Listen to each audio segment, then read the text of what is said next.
and I sincerely appreciate you.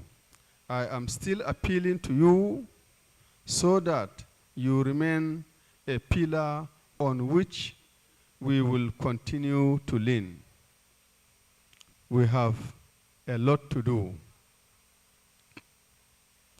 With the theme, leveraging the dynamics of agricultural extension policies and practices for sustainable development, there is no better link of agricultural extension to government policies and programs, especially to the National Agricultural Growth Scheme of the President Tinubu-led administration than now. It is my hope that the Agricultural Exchange Site of Nigeria will have the opportunity to play some deserving role in that program. At this annual conference, the Agricultural Extension Society of Nigeria is honoring what we call crème de la crème in the field of agricultural extension in Nigeria. These are gentlemen who have contributed in unquantifiable measure to agricultural extension in general and to Agricultural Extension Society of Nigeria in particular. Summarily, we give glory to God Almighty who made this conference a reality, and on behalf of the AESON family, I thank all participants for being part of this event. Thank you.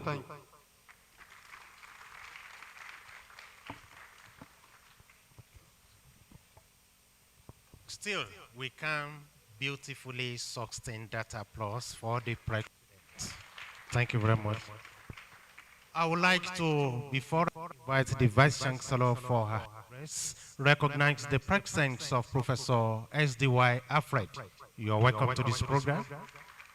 The head of Department Ecotourism and Wildlife Management, Professor Anthony Adekunle Ogunjimi. You are welcome to this program. Thank you very much. To the extent I would like to invite for the delivery of address, the Vice Chancellor, Professor Adenike Temidayo Oladiji, ably represented by the Deputy Vice Chancellor, Academic, Professor Tito Amos. A round of applause.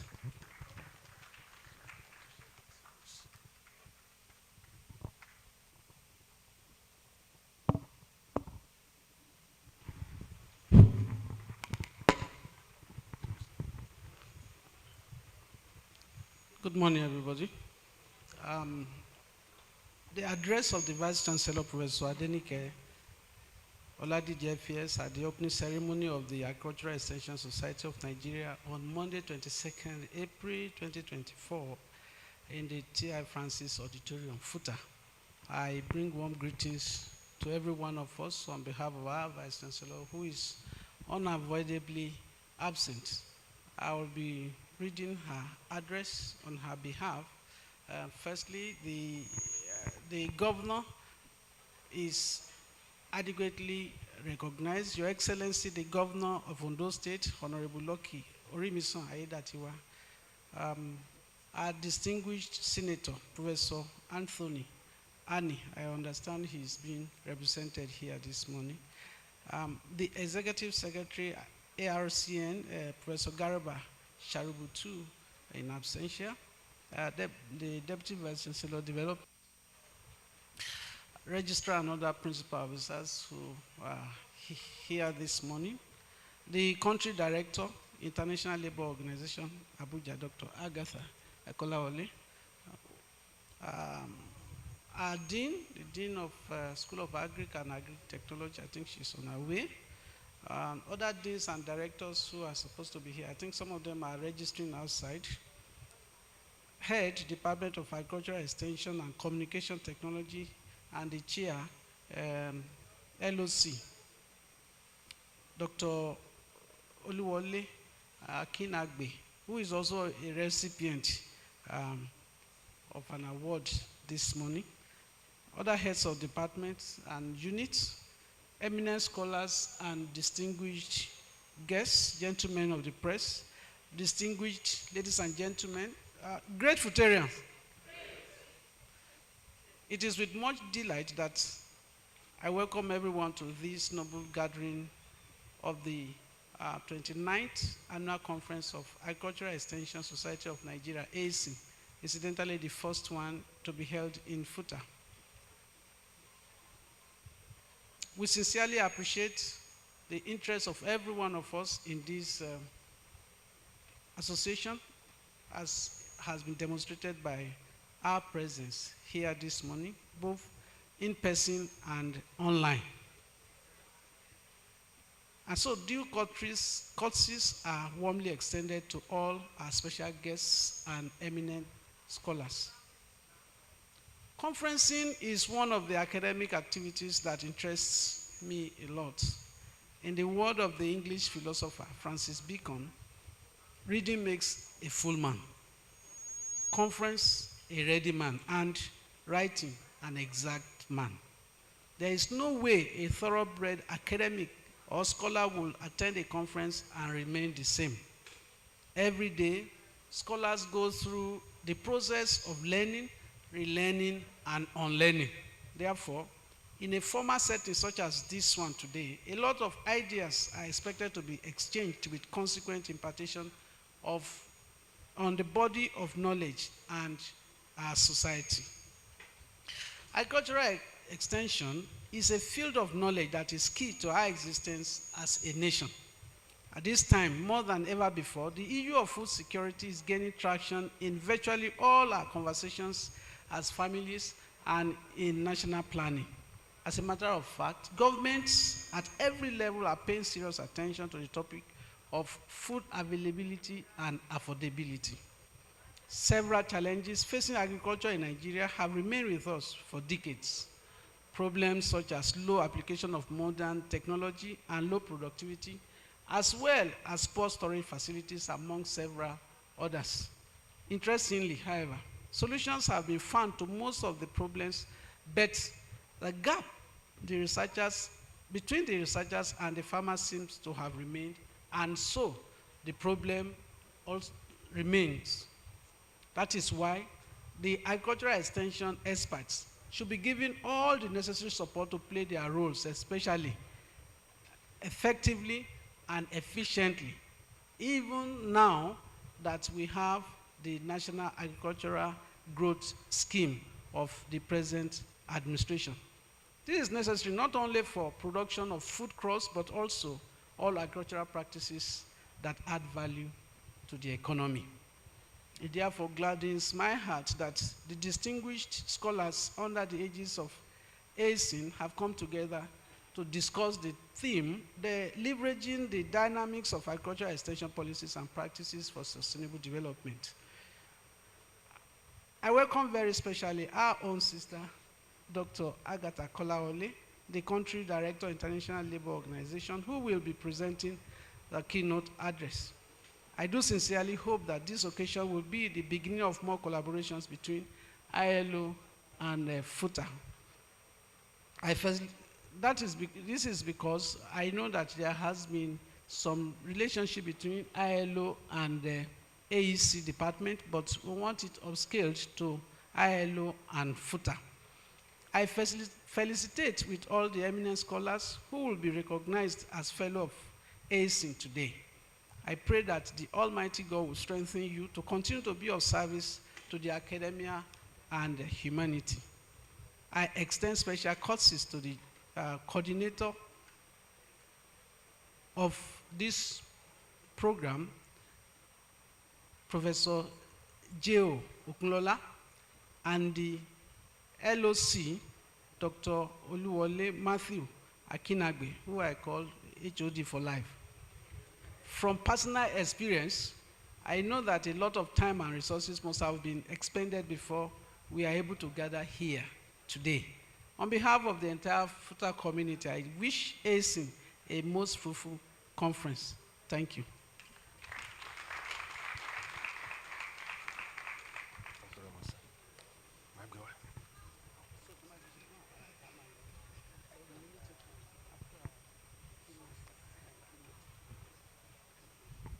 Still, we can sustain that applause for Madam Vice Chancellor. Thank you for that beautiful delivery. Thank you very much, sir. Sender would like to bring to the podium for the keynote address by Dr. Kolawole Agete. You're welcome, ma'am. Let's keep sustaining that applause.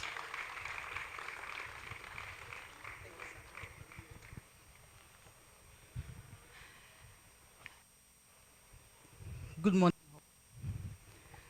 I am not the ILO country director. I am for now the project director for the ILO ACLAWA project. ACLAWA meaning Action Against Child Labor in Agriculture in West Africa. Thank you. So I bring greetings from the Director General of International Labour Organization and country director for the ILO office in Nigeria, Liberia, Sierra Leone, and Ghana. It is indeed a great pleasure to be here. I am humbled. You know, when you are in the presence of academia, the great brains, you need to also give yourself brain. And so I really want to appreciate Professor Kunola, Dr. Akinagbe for this great opportunity, and to say that together we all have the responsibility to ensure that the future is a future free from child exploitation. Because if you want to talk about sustainable development, you also need to look at the development of the future agriculturists, am I right? The future farmers, the future agric extension officers. Thank you. I can't move on without really recognizing the Vice Chancellor, ably represented by the Deputy Vice Chancellors. Thank you so much. We also look forward to more collaboration with Federal University of Technology, Akure. And I can't move on, I'm very sorry, without also recognizing the presence of my lecturer. You know, I've been hearing FUTA, the best university, the best university. But you know, there is one university and others. So I want to recognize Professor Yaya from the first university in the nation, University of Ibadan. Thank you so much, sir. And with Professor Yaya, really a lot has been done in the elimination of child labor through the ILO SCREAM module. I was discussing with the Deputy Vice Chancellor earlier on what we can do with FUTA. So probably we could definitely learn from the first university and then we bring it down to the best University of Technology. Thank you so much. All right, I have a very simple assignment to discuss the action against child labor for sustainable agricultural development in Nigeria. And it is, like I said earlier on, a pleasure to be here to actually do justice to this. So at this point, we'll be discussing definitions of child labor. You know, I'm so excited to talk about this because today, while we went to visit, to pay a courtesy visit at the Vice Chancellor, a statement was made about the difference between working children working and child labor. And so it is my pleasure to definitely discuss the definition of what child labor is all about. We'll also look at the International Labor Standard that actually speaks to elimination of child labor. And then we'll look at the summary of the 2022 National Child Labor Survey Report. This report was launched just some few days ago on the 18th of April 2024 by the National Bureau of Statistics and International Labour Organization. And then we'll go to discussing some actions to ensure sustainable agricultural development in Nigeria. And most of these actions were actually identified through that survey. And so we'll definitely be discussing it together. And then we'll have questions if possible, and I end my presentation. It is not every child that is in economic activity that is a victim of child labor. We have so many children in economic activities, including in the agricultural sector, but that does not mean they are all victims of child labor. However, some of them are victims of child labor, and some of them are victims of what we call hazardous work. So this is like another level where that job is definitely not ideal for the child. It's because it's not healthy, it can cause harm to the child. So these are like the conceptual framework of what child labor is all about. And so we'll now look at the definition of child labor. And so when we're talking about this conceptual framework, we have what we call the acceptable forms of work and the unacceptable forms of work. When we talk about unacceptable forms of work, we talk about work that children do that actually helps them to build social skills. Work that children do that help them to actually build the level of responsibility. You know, even the small tasks around the houses that children actually do for parents, these are acceptable forms of work. It talks about work which allows children to acquire practical skills and learn responsibility, and work which allows them to peruse full-time schooling. So these are our definition for acceptable forms of work. The second aspect of these, of children in employment, is the unacceptable forms of work. That is where child labor is seen. And child labor is said to be any work which by nature or conditions under which it is carried out causes harm, abuse, or exploits the child.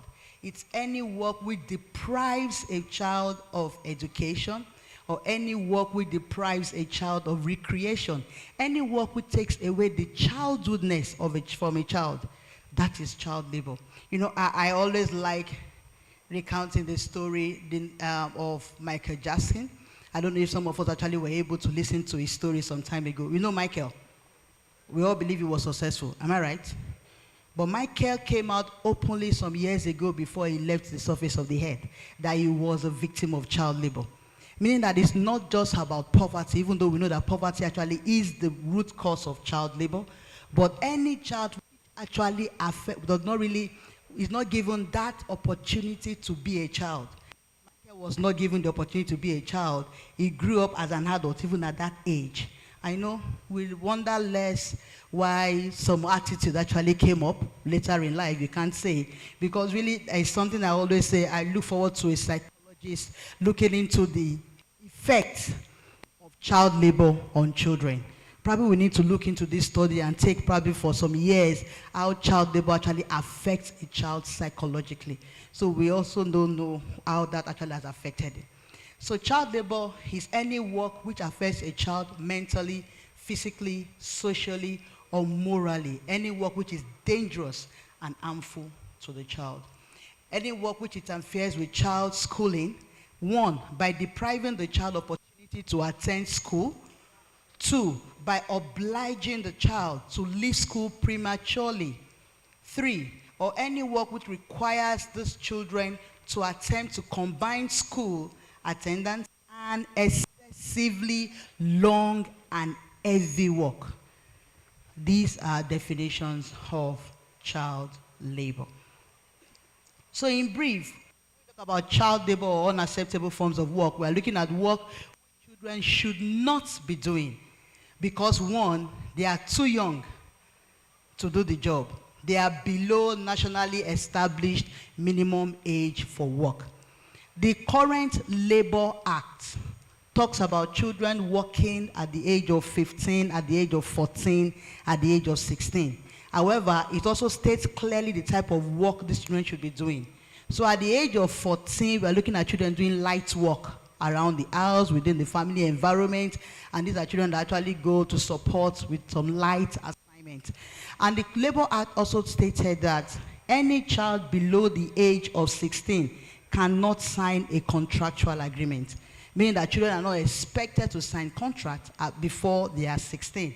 So there is that minimum age that is recognized by the government, even though it is not stated clearly in the Labor Act that it is the minimum age for employment. But I'm glad to also inform you that in 2012-2013, the National Steering Committee for the Elimination of Child Labor recommended to the Federal Executive Council that the minimum age for employment should be 15, aligning it with the basic education level, meaning that after the completion of is it basic 9? Yes, GSS 3, basic 9. The child can either decide to go forward with his or her education, or go learn a skill or start working. And that was approved then, and so there is a labor standard bill that is waiting to be enacted. That labor standard bill has provided for the minimum age for employment to be 15. So once you hear that the labor standard bill is passed into law, kindly note that the minimum age for employment has been stated clearly in that document to be 15. So children are not supposed to do work because that work is dangerous or otherwise unsuitable. I give an example that you can't really put child labor and say this is actually what child labor is in that box. Let me give an example. A child actually that is learning a skill. Let me give an example of probably fashion designing. We all know that it's actually a good skill. Am I right? If a child at the age of 15 decides to learn fashion design, it's a good skill, true or false? But if that learning is not properly coordinated, and the child leaves home at the time, let's say like 8 a.m. in the morning, and the child returns home at 12 or like 10 p.m. in the night, that work at that point is posing danger to the child. So that child actually is a victim of child labor. Am I making sense? Because the Labor Act states that children are not supposed to work for more than 4 hours consecutively or 8 hours for a day. That means they shouldn't work more than 4 hours at a stretch or 8 hours, so that they can work for 4 hours and then rest and then come back. This is children within the minimum working age. Minimum working age, I said, is age what? 16. Thank you so much. So at that age, they're not even supposed to work for too long. And then walking back home at 10 p.m. is also exposing them to danger. So this type of work at that point is posing a threat to the health or the well-being of that child. So it is called child labor. So do you understand? So child labor is any type of work that poses one stress or harm to a child. So the last one, indicator for measuring child labor, is any work which interferes with the right of a child to go to school. Some time ago at the Federal Capital Territory, going to school was compulsory during the Child Rights Act period. And so you find parents or guardians or madams of help sending their children to school. But the child goes to school probably at 10 a.m. and the child returns home at 1 p.m. or even 12 before the madam's children return to school. Definitely they end attending school because that work is interfering with their education. So they are victims of child labor. Child labor, I have some pictures. I thought you were projecting. And this just to give us pictures of children that are victims of child labor. We have the one rearing animals from morning till noon or late afternoon. We have another one, digging before or preparing ground for planting before they go to school. Definitely there's no how this type of work is not going to affect them. So they will get to school, sometimes they get to school very tired. They definitely don't know or have better understanding of what they're doing. And the last one talks about, is a picture of children actually harvesting tobacco leaves. And we all know that even the leaves on its own, it's hazardous to a child, and so they shouldn't actually be part of that. The ILO have two main conventions, core conventions that speaks to elimination of child labor. ILO is International Labor Organization, and you all know that ILO is a tripartite organization. Tripartite in the sense that ILO comprises of government, workers, and employers. So whenever we talk about the conventions, they are conventions that have been agreed upon by these partners from 187 member countries. So we have two main conventions, and these are Convention 138, which is the Convention on the Minimum Age for Employment. And then the last one, or the next one, is Convention 182, which is the Convention on the Worst Forms of Child Labor. There is one that is closely related, and actually we like talking about that convention, and that is the Convention 189, which is the Convention on Domestic Workers. Convention 182. Convention 182 is the Convention on the worst forms of child labor, and that convention is based on the premise that poverty alleviation, quality education are two major strategies to reduce the vulnerability of children to exploitation in the workplace. And so member states are encouraged to focus on strengthening their economy, reducing the vulnerability of parents to poverty, and also provide quality education. Quality education is a challenge. I work on a project that I told you about, and in Akure alone, at least I've visited over 19 communities. And all of these communities, I beg to say, have challenges with education. All of these communities, if not all, I guess I see one that is not, but about 99% of these communities, some of them have one teacher in the primary school or two teachers in the primary schools in our communities. And so that is definitely a challenge. Or there are some without teachers. And so at that point, the school definitely died a gradual death, as you also find the private primary schools springing up in such communities, and you also wonder the type of quality of education that they have there. Calls for a new global cause. It calls for immediate action to eliminate the worst form of child labor. The convention covers all sectors of economy. It covers all sectors, including the agricultural sector. The convention looks into children generally, that means anybody below the age of 18, but with special attention for the most vulnerable, like the very young children or the girls. The convention covers the worst forms of child labor, and these are: one, children in illicit activities, children in hazardous work, children in prostitution or pornography, children in debt bondage and serfdom, and children in slavery, forced or compulsory labor. You know, Nigeria some years ago in 2012 conducted a national risk assessment or occupational risk assessment of the work children do in various sectors, including the agricultural sector. And so they've actually identified the various risks that children actually face in the agricultural sector. You can find this report online. And so the agricultural sector is one sector that the country is really looking at to reduce the vulnerability of children to exploitation. The Convention 182 also has its obligation for countries. The country are expected to map out their hazardous work. And like I said, Nigeria have done that, so it's ticked. We already have the hazardous list. The country is expected to actually have an established monitoring mechanism. Nigeria has really established an institutional structure to help monitor the implementation of the various conventions and also of the Labor Act as it concerns child labor. So we already have the National Steering Committee for the Elimination of Child Labor. We have the State Steering Committee for the Elimination of Child Labor. We have the local government. We have the community child labor monitoring committees.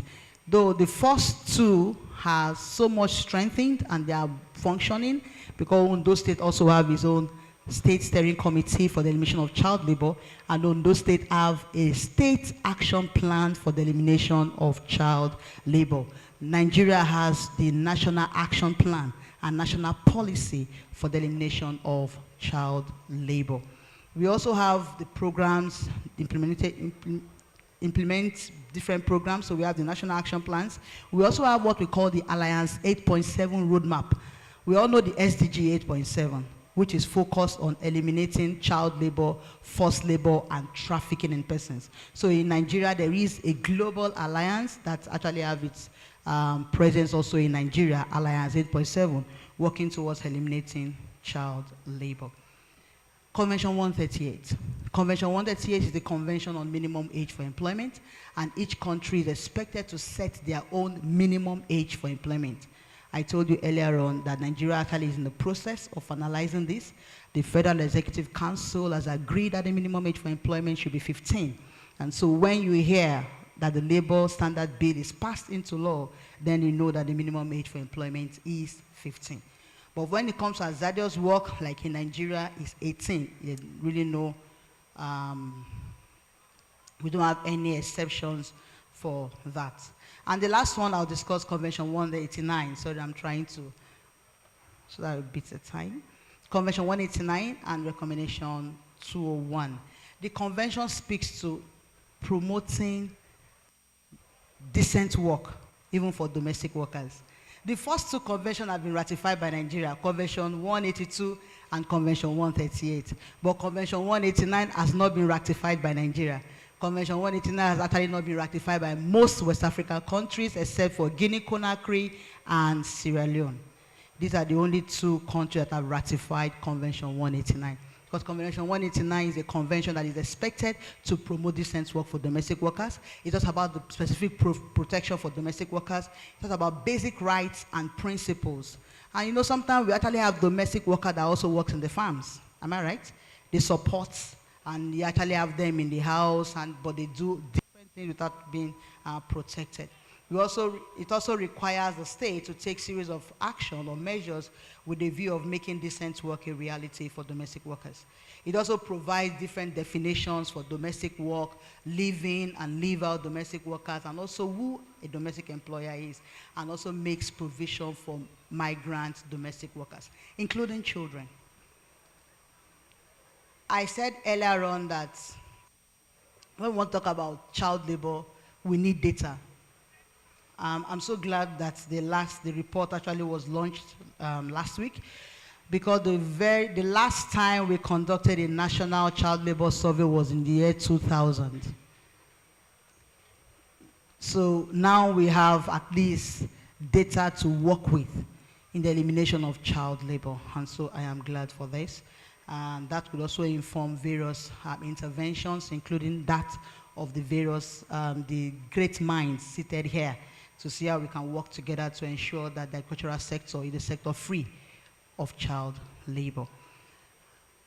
The last report, the report from National Bureau of Statistics, is a national document, stated that in Nigeria we have at least over 62 million children as at 2022, please, as at 2022. And out of these children, about 50% of them are in economic activity. You remember what I said, it's not every child in economic activity that is the victim of child labor. So about 50% of our children in Nigeria are in one economic activity or the other. Out of them, we have 39.2 children that are victims of child labor. 39.2, giving about 24,673,485 children are in one form of child labor or the other. And then we have 22% of the 62 million children in hazardous work. That is scary. Meaning that we have 14 million plus children that are in situations that they shouldn't be in because it is dangerous to their health. By sex, the report gave that we have more male in child labor than females. But when we actually look at, based on the place of residence, we discover that we have more males who are victims of child labor in the rural area. We have more females who are victims of child labor in the urban areas. And you know why? Because we have more of them doing the domestic work. Yeah. So, child labor by geopolitical zones. The report states that we have the highest prevalence of child labor in the southeast. That is 49.9%. And the northeast, 49.4%. Followed by North Central, 43.10%, South-South, 43.10%, Northwest, 34.6%, and the Southwest, the lowest being 27.5%. But you know, 27.5% is also high, if you have 27.5% of the children there. All right, so child activity status. We have children between the ages of 15 to 17, we have at least 30% of these children that are out of school. And then we have 22.4% of children between the ages of 5 to 14 that are out of school. So totally we have, at least we have 70% of children in school between the ages of 15 to 17 and 77% between the ages of 5 to 14. However, we need to know that 30% is also a very high rate, and we need to also cover and protect these children. Total children per region, we have more children from the Northeast.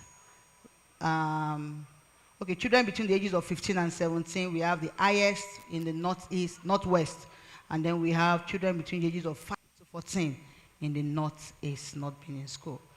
And the reasons for some of them not attending school is, one, education not considered viable by the parents, not really seen as being valuable.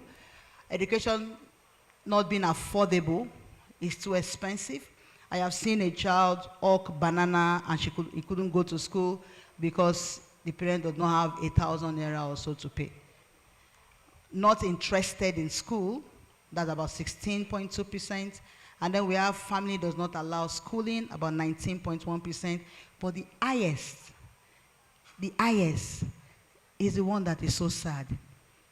No school, school too far, or no teachers. And that is 24.6%. And sincerely, I can relate with this based on my interventions in the community that I've visited, even here in Ondo State. It's sad. Child labor and workplace hazard. We have the highest type of work as being using sharp tools, axes, knives, machetes by children. And so you can definitely relate that the highest type of hazard or risks of the type of work children do can only be found in the agricultural sector. And also, lastly, the child labor and branch of economic activity. We see here that the agriculture remains the highest economic activity with prevalence of child labor. We have the total as being 61.4% for children between the ages of 5 to 14 and 48.4% for children between the ages of 15 to 17. In total, children in child labor in the agricultural sector speaks to 56.8%. This is high, and the second is in services, and the last one is industry. Now, I'm going to quickly talk to the actions to ensure sustainable agricultural development in Nigeria. One, I now want to focus on the education, as the Convention 182 talks about poverty alleviation and education as two major strategies to eliminate child labor, even in the agricultural sector. I'm sure you agree with me. So the first one is to expand access to early childhood development opportunities for vulnerable households. We are looking at even the Agric Extension Association could advocate for more schools in communities, because we are there, we work with the farmers, we are there with them at the community, and we see all of this. There is need to be schools in our community. There is need to focus on schools in our communities. The schools we have in our community, sometimes they are dilapidated. The project through the ASEL Africa project, the ILO through the ASEL Africa project actually supported rehabilitation of one particular school in Okeagula in Ondo State. And so there is a need, because parents will not send their children to school when they know that there is danger also, even in the school sector. So there is a need to actually advocate for this. There is a need to actually target expansion of home outreach programs on better parenting also. You know, Agric Extension, we are so powerful because we work with them at the grassroots. It is really a very powerful department, and I really look forward to working with us more and more, if not just even in Ondo, but definitely across. The ILO is open to working with this association. So we also look at expanding comprehensive early child care programs. All of these are still under the expansion of access to early childhood program. We also look at reducing the direct school costs. Free education, at least at the primary school and the basic education level, So that every child have that opportunity to be educated. We talk about providing the children with the capacity to aspire.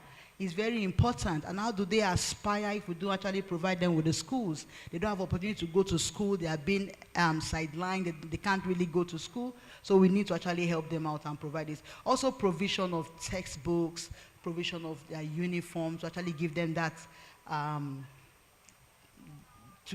sense of belonging when they actually go to school. We also have issues around indirect costs. Even indirect costs actually should be reduced. We have the social protection policy and framework in Nigeria, which also looks into our issues around the conditional cash transfer programs for children. So I guess these also should be looked into, and we can, as an association, start advocating for, because this is how we are going to sustain even the agricultural development in Nigeria. We are looking at also improving school quality, addressing teachers' working conditions.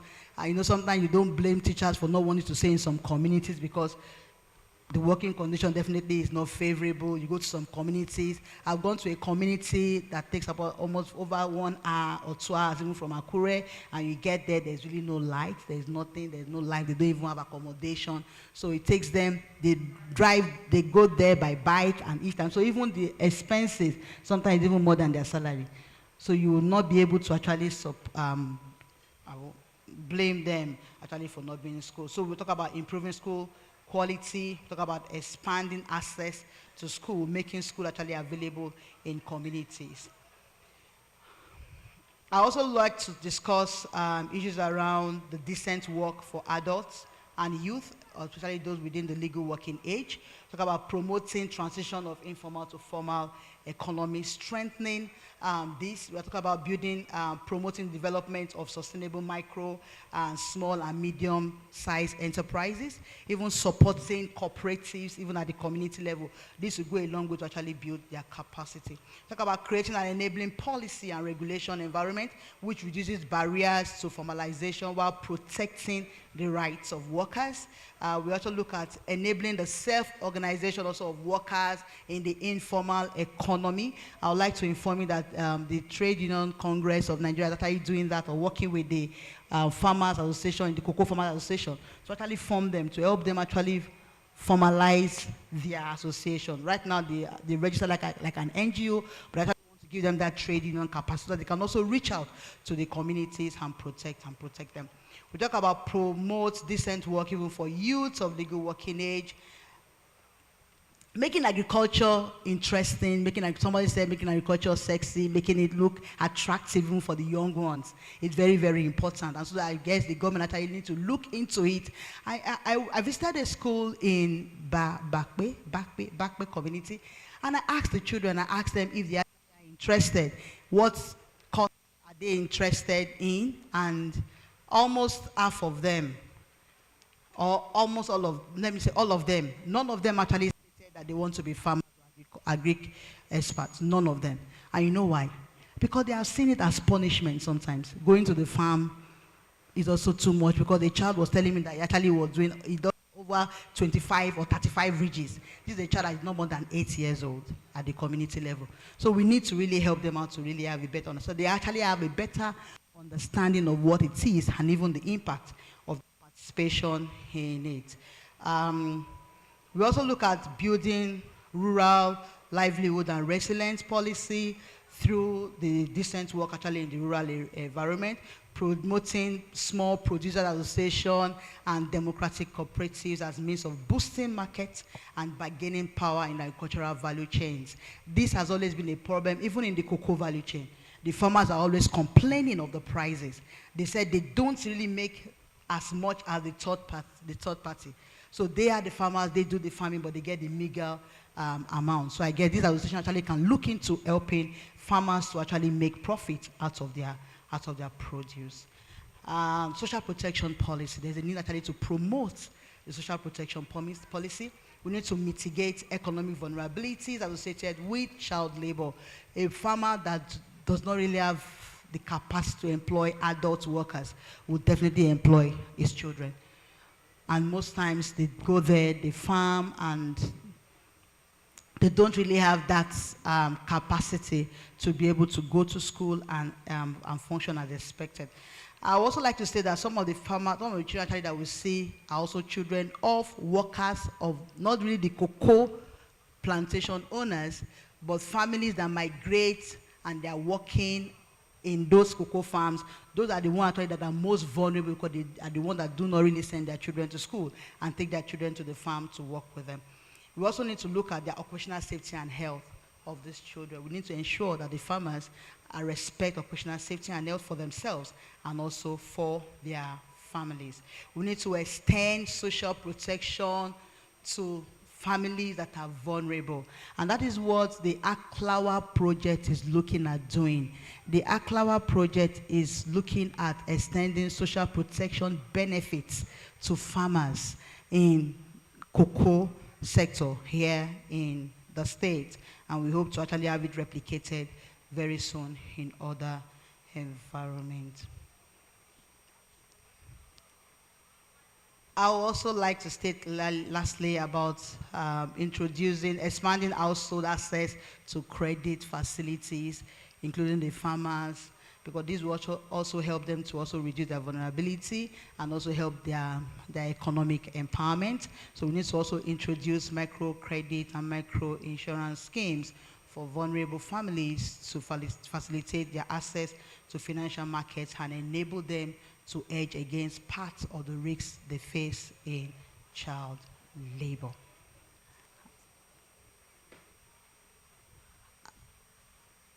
Allow me to state again that we need to make agriculture interesting for children and youth.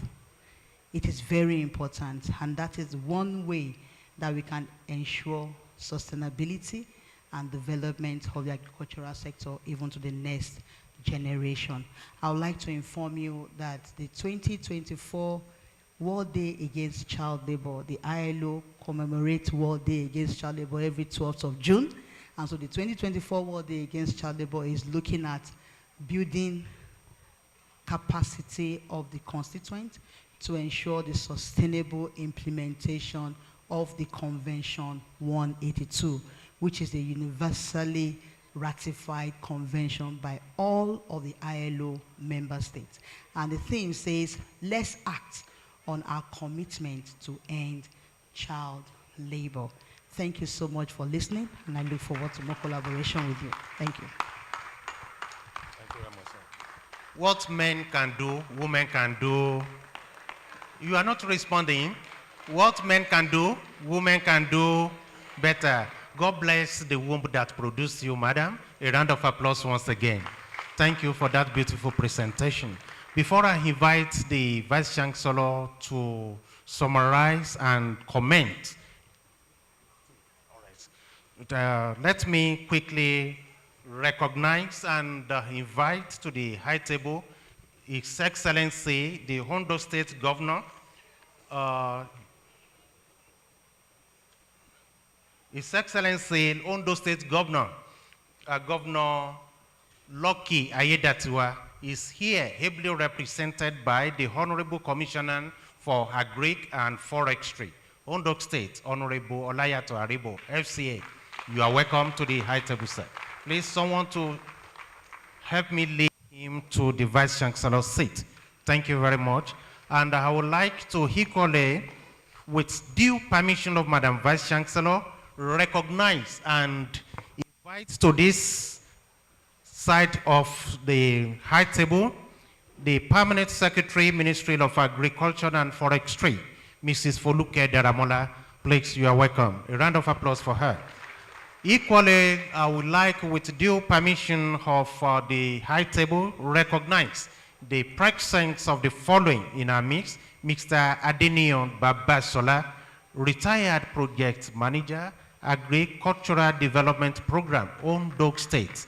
You are welcome. Stand up for recognition. Thank you very much for coming.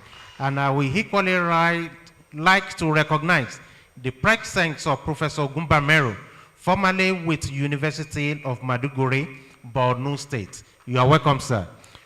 Thank you. I would like to bring to the top table the Dean, School of Agric and Agricultural Technology, Professor Mrs. Oluwatoyin Faramade Oludaunsi. Where is she? Please, someone to help me lead that. Okay, thank you. You're welcome. Ma'am. I would like to equally recognize the presence, Professor Gumba Meru. Thank you very much. Please, you can come and sit. All the way from Borno State. You are welcome, sir. And I would like to equally recognize the presence of Halaji Abidakun, Vice Chairman, Graceland Foundation for Human Development. You are welcome. If we are there, please stand up for recognition. We want to see you. Oh, thank you very much. You are welcome, sir. Thank you very much. To this center, I would like to hand over the microphone to the Vice Chancellor for his comment. Thank you very much. And thereafter, we entertain only 3 questions. You are welcome, sir.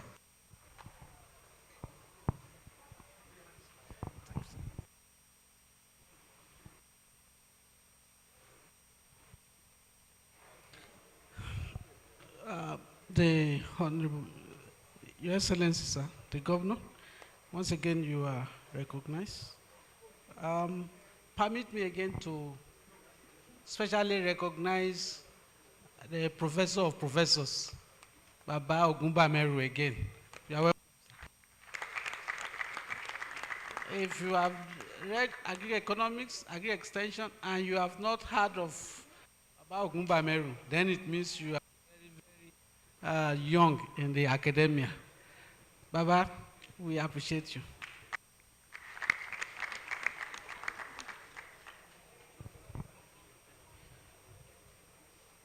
Yes, we have recognized the. Again, let's put our hands together for the lead speaker. She has enlightened us clearly on the conventions 139, 182, and 199, 138, yes. And while she was talking, I was just beginning to ask myself, I hope our parents had not actually exploited us so much when we were younger. Those of us who had farmers as our parents. And one of the index she used to define child labor is anything that denies the child access to education, which is very, very important. Education, if you educate a child, you are educating a generation. And that is the reason why we all must work together to ensure that whatever opportunity we have, we should educate the child, whether girl or male. The index some of the statistics she showed, show that Agric still has the highest percentage of child labor. Because the dividing line between when it becomes a child labor and when it becomes the real labor is very, very thin at times. And that is the reason why you have to look at it very critically. We cannot exploit the children because we need to have food security. We just have to look at how we will reduce even the human physical labor on the farm with technology so that we can increase our productivity and feed ourselves, especially in this part of the nation. She also talked about poverty alleviation too. Well, poverty alleviation, it's also part of what leads to development in the agricultural sector, because most of the rural people are poor and they are agrarian in occupation. Well, I don't want to start another set of talk. I will just want us to quickly go to the question and answer session. We'll take 3, I guess. And let me quickly identify. If you have a question or a comment, can you just signify any comment from our student? So you are number 1. Yes? Okay, number 2. Any other one? Oh, that's great. Please, children, come out quickly. Identify yourself. Incidentally, you are from the same school, so identify yourself and your school, and then your question or your comment.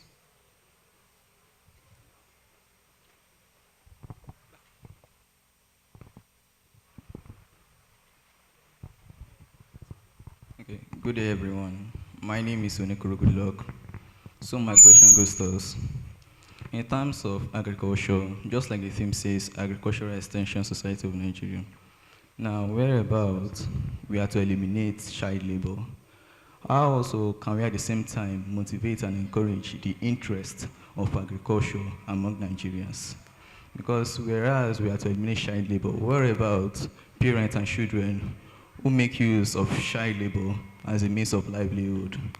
And when we are to say that we are to use technology, and this is also going to make people lack interest in agriculture, saying that there's technology to do that. So how can you explain that?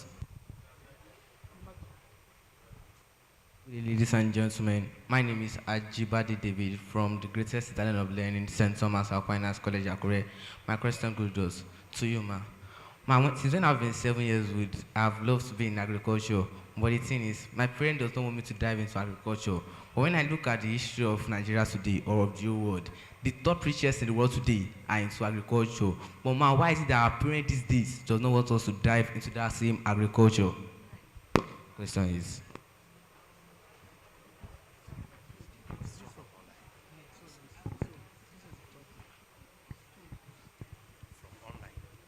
Okay. All right, thank you. I guess, you know, I said earlier on that we should make agriculture interesting, provide the needed capacity, even of the youth, to actually delve into agriculture and make progress. I guess your parents don't want you to, because they are also not really enlightened of the benefit or the impact actually that is embedded in delving into agriculture. They are also scared. They are scared of the fact that they don't want you to maybe toe their own line and remain a local champion without really making progress. I guess with better understanding, they will actually change their mind with also the help of the government of the nation, making agriculture also viable even for the youth, that you can actually assess, because for you to really make through and break through, you definitely need also the resources.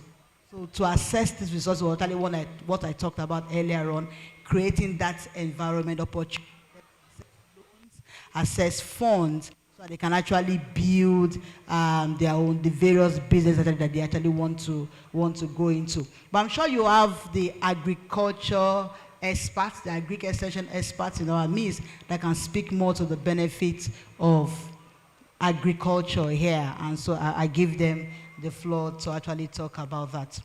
Well, the first speaker, the first question I'm not so clear about, but what I got is the fact that how do you encourage children, that parents actually use their children right now as child laborers. And so how do you stop it? Is that the question? Is that the question? How do you stop it? We've talked a lot. One is to also help your parents have understanding of what this is. Let me give you an example. In 2003, I know times have been really involved and we've done a lot. In 2003, ILO started a project in Ileoluji. And when we got there, we discovered that most of the children are actually children of the farmers as at that time, and they were not going to school. So, but a better understanding, enlightening the farmers, when I talk about creating awareness, helping them to understand the benefit of sending the children to school and not exploiting them, really the orientation then. So you just need to help your parents, because your parents will definitely want the best for you. I don't think there's really any parent that does not want the best for their children. So helping them to understand the effects of child labor. Not that you shouldn't go to the farm with your parents, That's not what we are saying. I hope you understand that. You could actually go to the farm with your parents during weekend, not affecting your school. You could go to the farm with your parents to support them. And then the type of work you will be doing, a parent will not want you to do a job that will cause them harm. Cause you, am I right? So they are already there to also protect you in whatever you are doing. So that way there is that, at least they are building that interest in you. So also know that farming actually is one lucrative job that you could decide to actually go into. But exploiting the child, not allowing the child to go to school, is definitely dangerous. Or allowing a child to do a job that is above the child's capacity, that could cause harm to that child, is also dangerous. So your parent needs to have this understanding, so they don't also start spending money sending you to the hospital when you actually start having some effects of it, including pesticide spraying. Children are not even, that is one hazardous part of it. You're not supposed to even be part of this at all. So there are a lot of enlightenment programs that we can actually bring to your parents. So the last question that was gotten online says, as one person staying in the Southeast, with the presentation on showing the IS in the Southeast, what is the presenter's project currently doing in the Southeast? Oh, the presenter's project does not have any intervention in the Southeast. The report was, thank you sir, for now. The report was produced by the National Bureau of Statistics, and the ILO works with partners. We provide technical capacity to partners. So we don't actually implement activities directly, but we support partners. But currently there is a state steering committee on elimination of child labor across the Southeast. And so we'll see how we can actually collaborate with them to provide more technical support to the states in the reduction of child labor prevalence. Thank you. Thank you very much. Thank you very much for that presentation. Let me quickly, before I invite the governor for his speech, welcome High Chief Professor O.A. Adekunle, the former senior special advisor to Oyo State Governor from University of Ilorin. You are welcome to this program, sir. Thank you very much. Thank you. To this end, let us all rise and remain standing in honor of the governor, while I invite his representative, Honorable Oladapo Haribo. You are welcome, sir.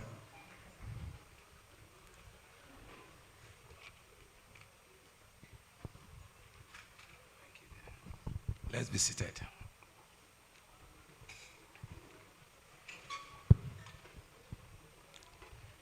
The Vice Chancellor, Professor Oladiji Adenike, ably represented by Professor T.T. Amos, the Deputy Vice Chancellor Academics, then Professor S.S.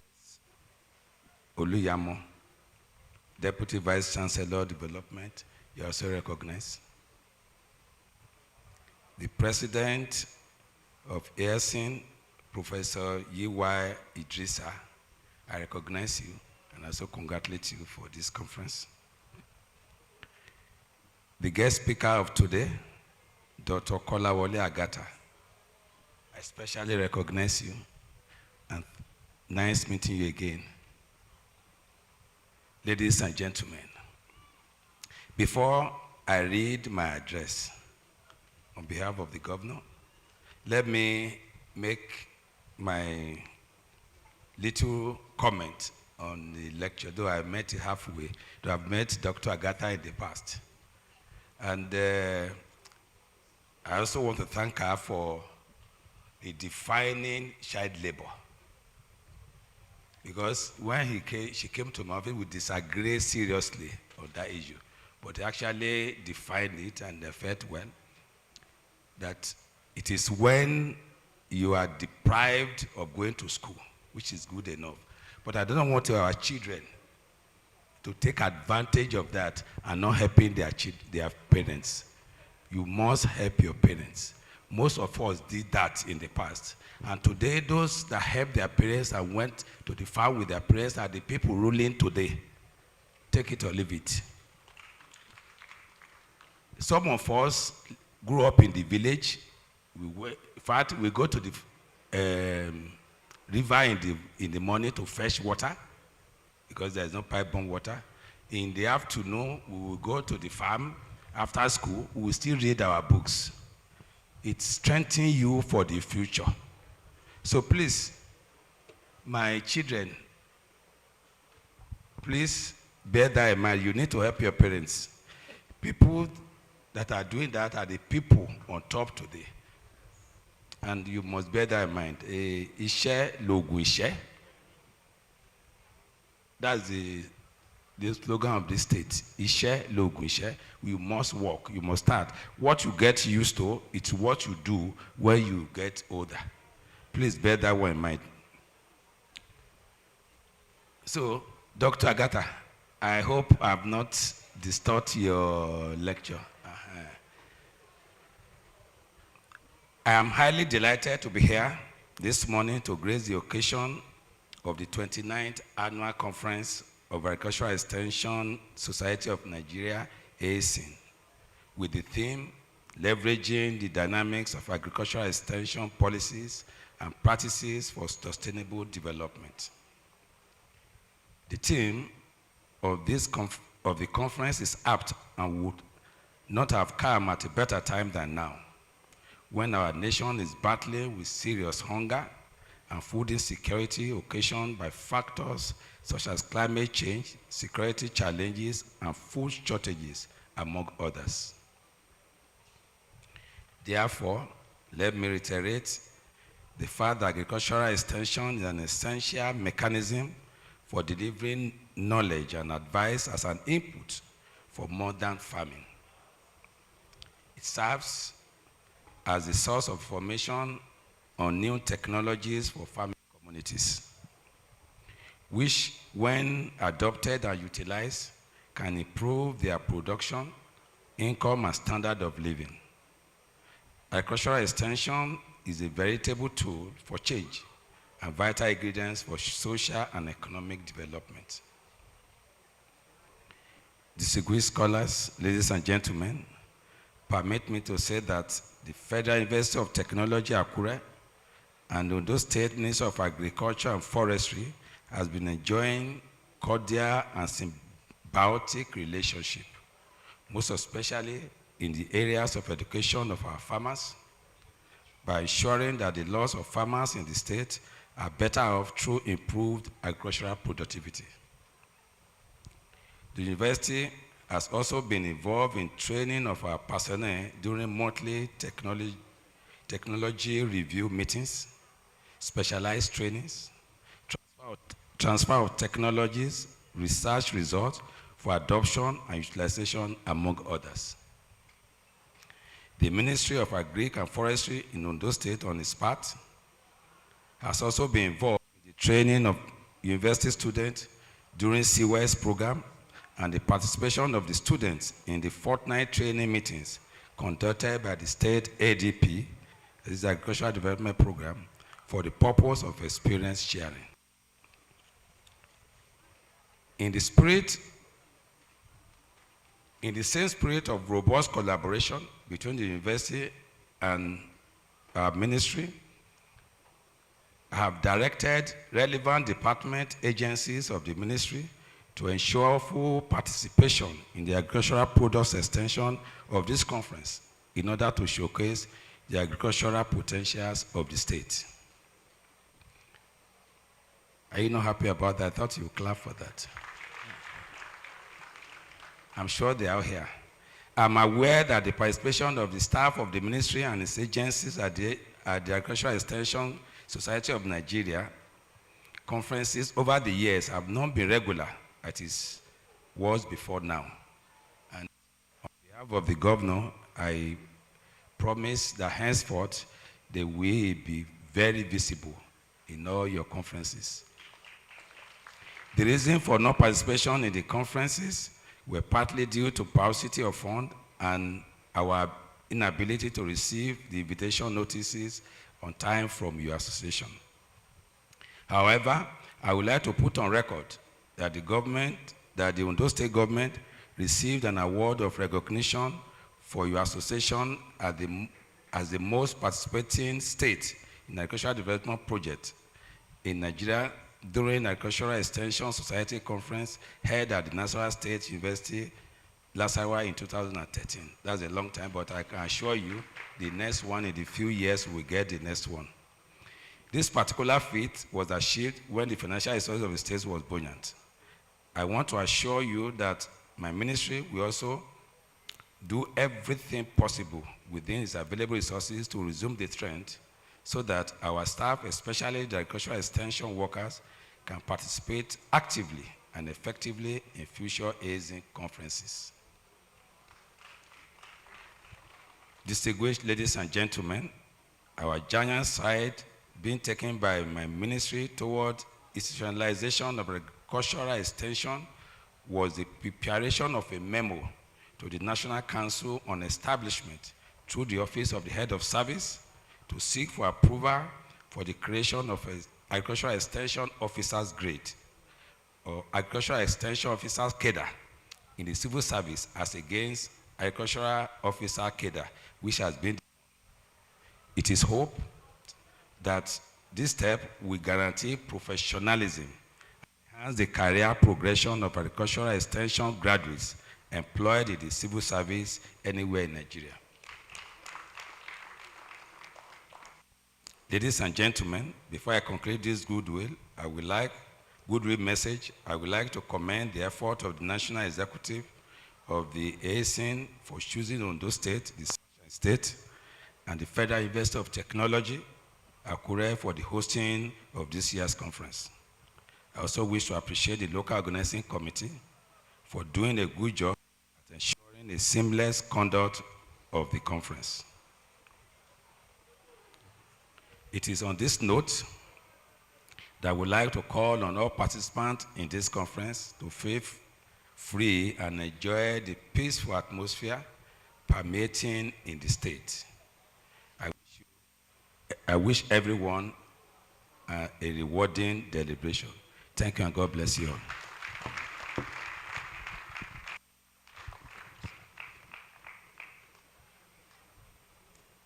We can do better by appreciating His Excellency for coming to grace this occasion. And again, we can sustain that applause for the Honorable Commissioner. Thank you very much for coming. To this end, I would like to invite to the podium to perform and exercise his exercise for today's program, the PRO of our EXA, Dr. B.R. Olajide. Thank you very much. You take over from there.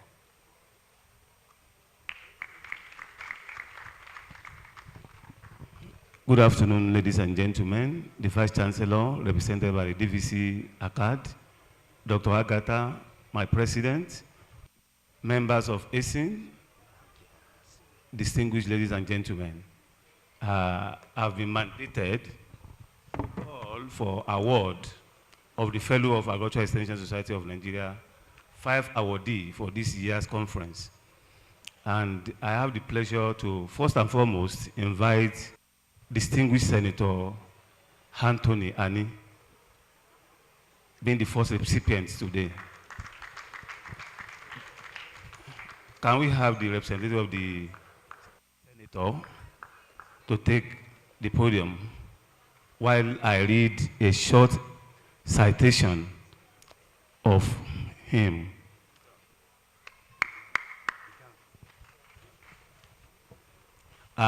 I promise that I'm going to share the full details of the citation on the conference WhatsApp platform. Because our time is fast spent, I'm just going to read synopsis of some of the achievements of the awardee. I start with distinguished Senator Professor Anthony Okori Ani Ikio Ahawan. I have the special honor and privilege to present to you a man of great and indisputable achievement, an epitome of humility, an embodiment of fairness and academic colossus, an internationally acclaimed agricultural extension specialist and rural development consultant, and an acknowledged political and social strategist, and truly a detribalized Nigerian citizen. I mean no other person than our own distinguished Senator Professor Anthony Okori Ani BSc Hons, MSc Nigeria, PhD Maiduguri, Ikeo 1 of Onitsha, Igweze.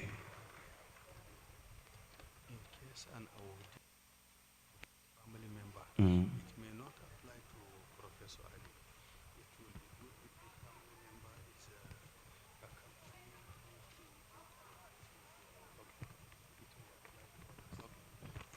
I have the instruction of the president that peradventure any of the awardees have their family members here. When they are called to the podium and their citation are read, the members of the family can join AESON president in decorating such an awardee. Thank you. I continue with Professor Annie. Professor Annie had BSc, MSc, and PhD in agricultural extension and rural development, culminating in PhD in 2002. He spent the greater part of his adult life in the university system, starting from the University of Maiduguri, and later transferred to the Federal University of Technology, Owerri. Professor Annie rose through the ranks, starting as assistant lecturer in 1994, and rose through the rank to become professor and occupy the prestigious professorial chair in the university system for almost 2 decades before he exited to answer a higher call to national service in December 2023 when he was elected the distinguished senator of the Federal Republic of Nigeria. Chief Anthony Okoriani has contributed immensely to the growth and development of agricultural extension practice in Nigeria. In addition to teaching, he has mentored hundreds of young academics and extension practitioners across Nigeria.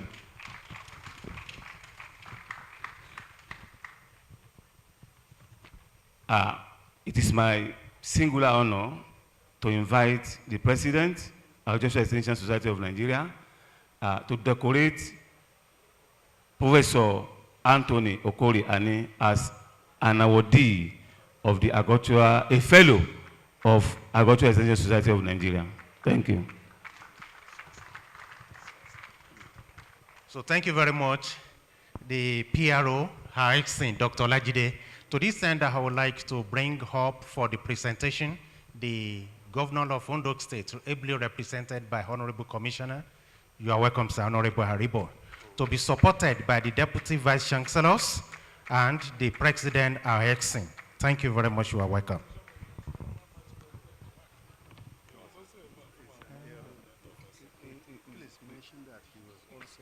Okay. Yeah. Professor Anthony Ani is the immediate past Vice President of Agricultural Extension Society of Nigeria.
Of the Agricultural Extension Society of Nigeria, I present to you this fellowship award to Senator Professor Antonio Okori-Ani. Today, the 22nd day of April, 2024.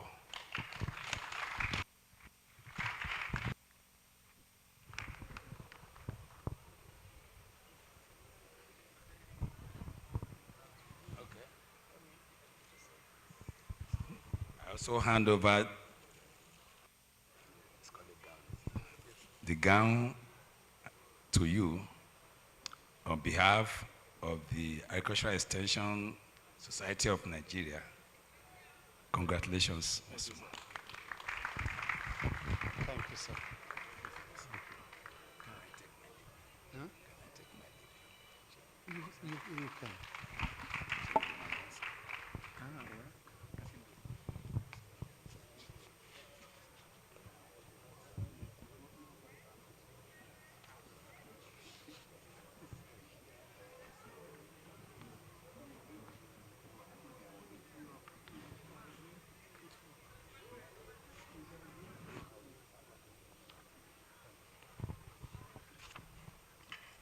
Second on the list of the awardee of the Fellow of Agricultural Extension of Nigeria is Professor M.K. Yaya.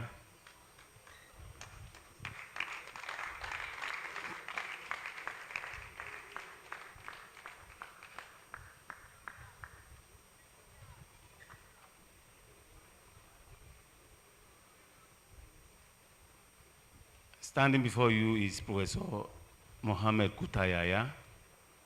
I read his citation thus. Professor M. Kutayaya obtained a doctoral degree in agricultural extension from the University of Ibadan since 1995. He's a pioneer member of AESON and had participated in almost all the conferences of the society. Professor Yaya had the honor during his tenure as Secretary to the Government of Niger State to host the annual conference of AESON between April 24th to 24th, 2009 in Mina. Professor Yaya Kuta, as finally called, has remained a catalytic voice in extension in Nigeria. He continues to advance frontiers in the public and media space to speak for extension and justify its significance against all odds and deliberate attempts to marginalize extension. He's a leading advocate for the actualization of extension policy for Nigeria. He facilitated a roundtable of key stakeholders in Abuja, sponsored by Sir Amadou Bello Foundation. As we speak, Professor Yaya is currently preparing for the next university lecture at the University of Ibadan, scheduled for March 6, 13, and 20th, 2025. Professor Yaya continues to shape the future of extension education and practice in Nigeria. It is therefore my pleasure to present Professor M.K. Yaya for the award of Fellow of the Agricultural Extension Society of Nigeria.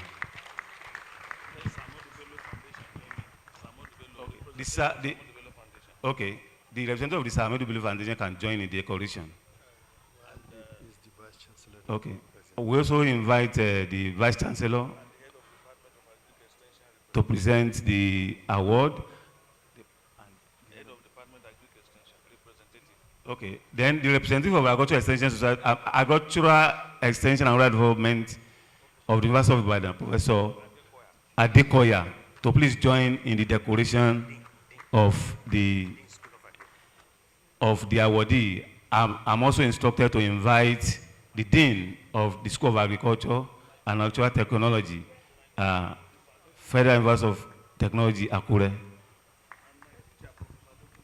Oh, and yeah, teacher of everybody here, High Chief Professor O.A. Adekunle. You are welcome, sir.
On behalf of the Agricultural Extension, on behalf of Agricultural Extension Society of Nigeria, I present this fellowship award to you, Professor Mohammed Kuta Yahya, on this day, 22nd of April 2024. Congratulations. Thank you, sir. Thank you very much, sir. Thank you, sir. Thank you. Thank you very much, sir. Thank you. Congratulations.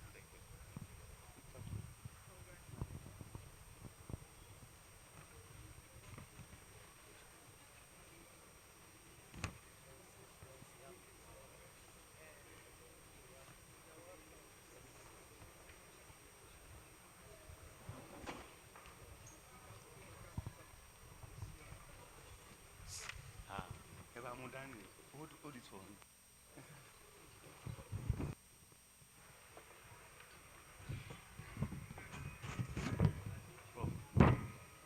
Hello, sir. This for Ozani. Yeah, we are done with the second awardee. I have the pleasure to invite a friend and a brother, Dr. Fodilullah Olayiwola Isa, to the podium.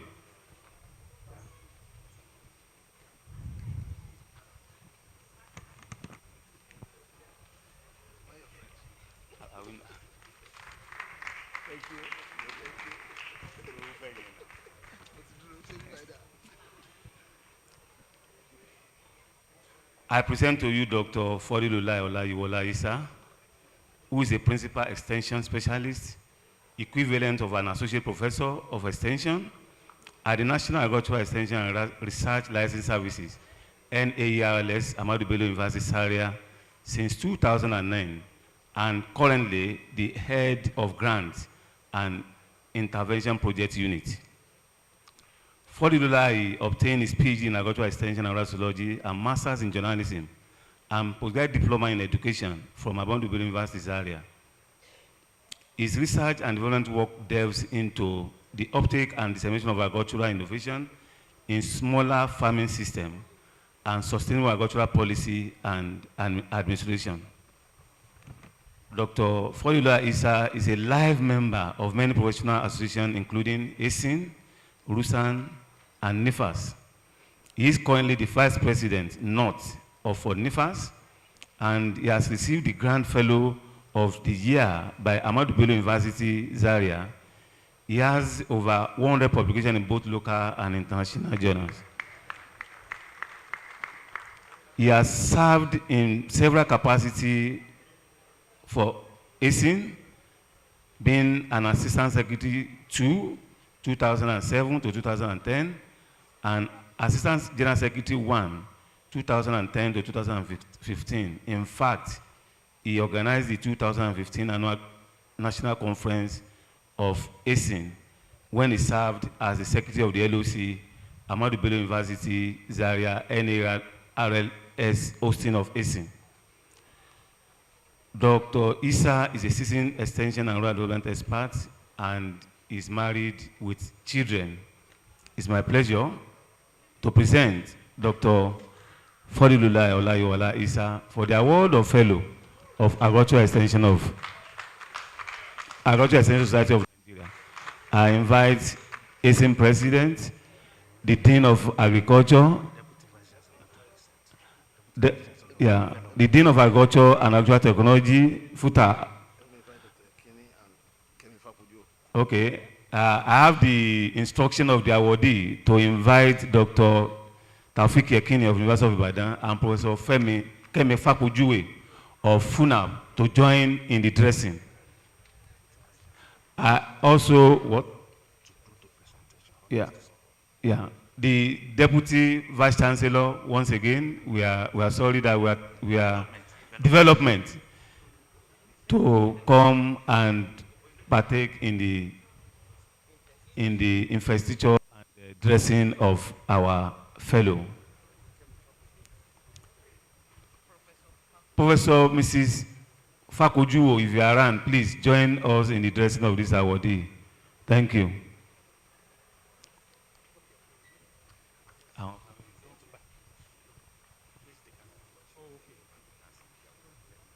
Okay, no problem.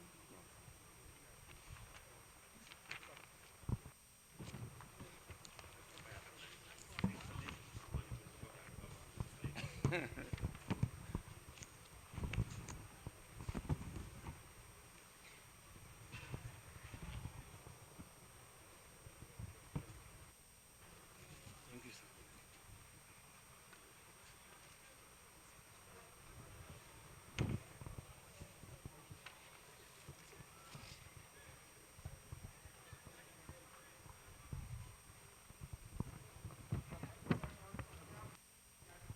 Extension Society of Nigeria, I present to you this prestigious award of fellowship for the recognition of what you are and what you have done in the agricultural sector. Congratulations.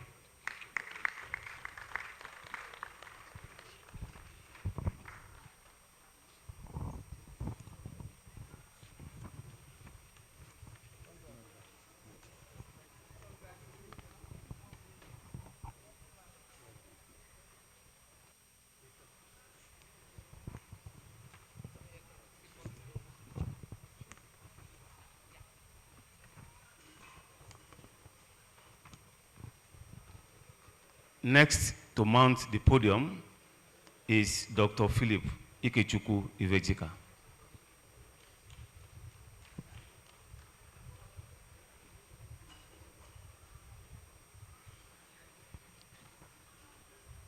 You will later tell me who to invite to decorate you. I will Professor Ike much. That's not from national. Okay, I have the pleasure to present to this honorable gathering Dr. Philip Ikechukwu Ivejika. Dr. Ivejika is from Osomala community in Ogbaru, local government area of Anambra State. He has a master's and PhD in agricultural extension and rural development from Ibadan and Ogbomoso, respectively. His contribution to AESON started as a volunteer in 2007 under the secretaryship of Dr. Sinkai. He joined AESON finally in 2008 and was elected as AESON Public Relations Officer in 2012 and 2014 and 2014-2016, during which he promoted and publicized extension activity, AESON activity, and attracted more members to the society. Since 2022, he has implemented extension projects in fishery and agriculture, crop, livestock, and science communication. He has mentored and coached young fishery and agricultural entrepreneurs from university, polytechnics, and colleges under Student Industrial Working Scheme. To his credit, award by GTZ Nazima on agricultural exhibition in 2007, NFFR Governing Board on Quality Research Productivity 2008, and Global Leaders for Agriculture 2019, CORAV WECARD nominee for West Africa Scientific Research in 2014, Open Knowledge Foundation Grant 2022. Dr. Ivejika is happily married with children. It is my singular honor and privilege to present to this honorable gathering Dr. Philip Ikechukwu Ivejika for the award of Fellow of the Agricultural Extension Society of Nigeria. He has, to present the award, is the Permanent Secretary of the State Ministry of Agriculture, supported by the Dean, SAT, and Professor Okunlola. The awardee has also humbly requested that Professor Ike Nwachukwu joins in the decoration.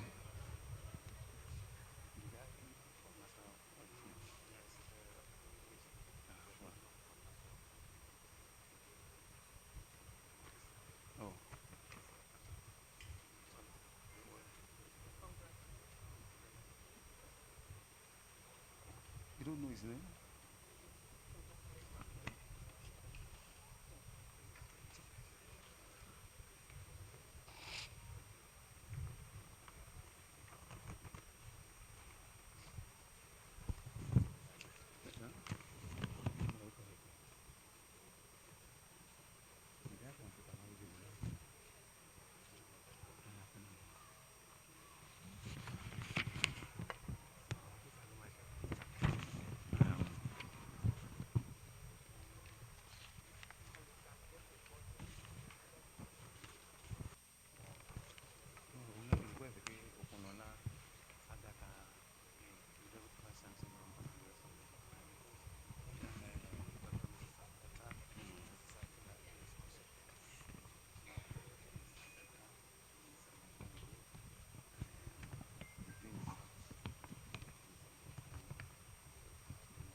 Extension Society of Nigeria, AESON, I hereby present this fellowship award to you, Dr. Philip Ikechukwu Ifejika. Congratulations, sir.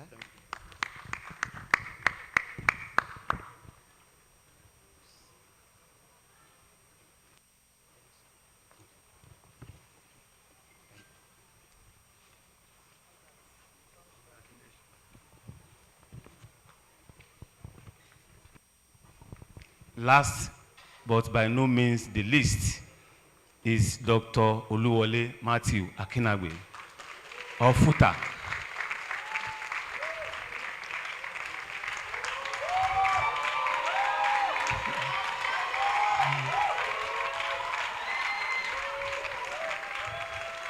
Yeah, bringing him that as the last awardee is deliberate.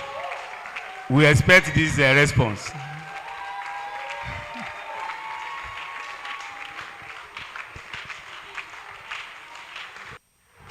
Okay, can we give us some space to recognize your own? Thank you.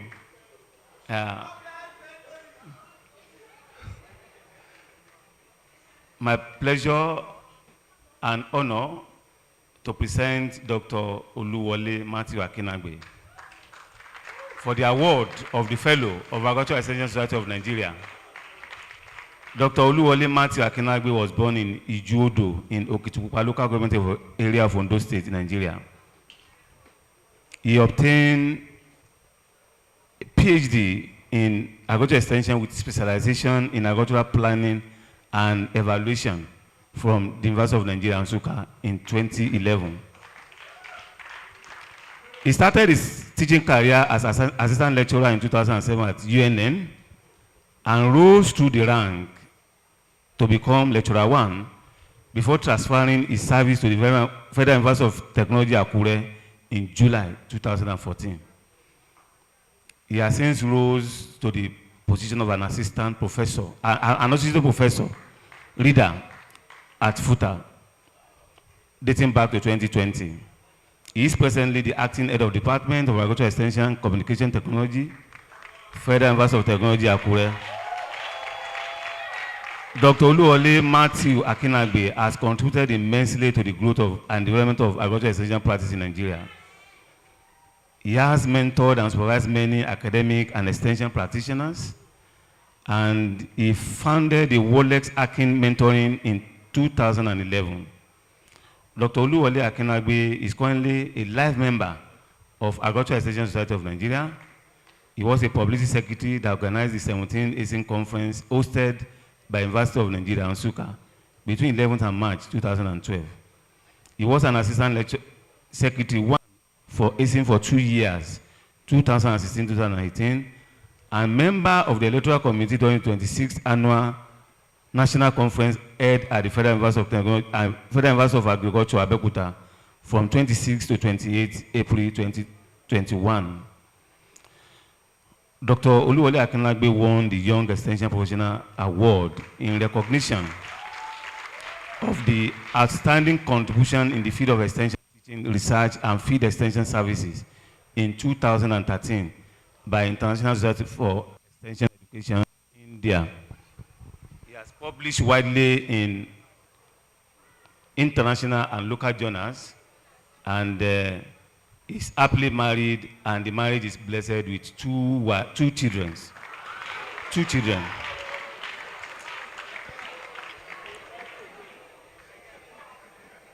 I have the pleasure to invite the following people to decorate. Yeah, the teacher from UN has stepped out. Professor Maduke, Professor Hagu. I also have the instruction to invite Mrs. Agata, Mrs. Agata, the Dean, School of Agriculture and Agricultural Technology. Mrs. Akinagbe is here. Professor Okunlola is here. And the DVC development is to present the award.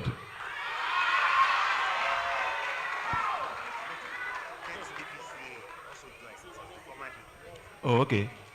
Well, I also have the information that the DVC ACAD should also join, being a former dean in SAT. Thank you.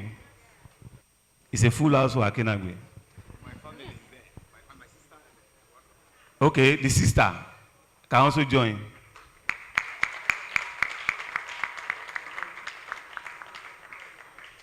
Come.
On behalf of the Agricultural Extension Society of Nigeria, AESON, we present to you, Sir Dr. Akinagbe, the Fellowship Award.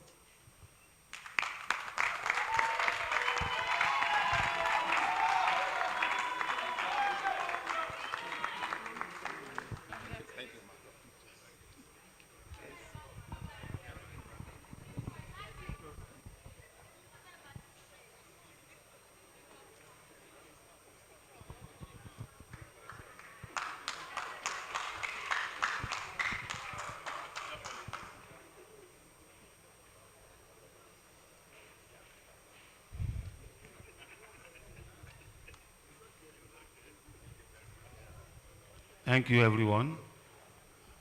Thank you, sirs and mas. Thank you. Yeah, to wrap up this segment of the opening ceremony, I have the instruction of the organizer to invite two of the recipients of the award to give a response on behalf of the awardee. First to come to do such is the former president of our association, Professor Agu, and followed by Professor Yaya. Yeah, we appeal that you make it very short as much as possible. Thank you. I know you have stories to tell. On behalf of Professor Agu. No, it won't be long. I want to thank the ESCO of AESON on behalf of distinguished Professor Anthony Ane for this particular honor given by the society where he has belonged for over so many years now. He would have loved to be here, and I know that he had already booked his flight and all that, but somehow he had an emergency this morning and wasn't able to make it. So I am very glad, and I will extend the wishes of the society and this honor, which he values so much as a member of this society. I'm very sure that he will reach out to the society in his capacity as a distinguished senator of the Federal Republic of Nigeria. Thank you very much for this honor. Thank you, sir. Yeah, why is your hanky? Sorry. Yeah.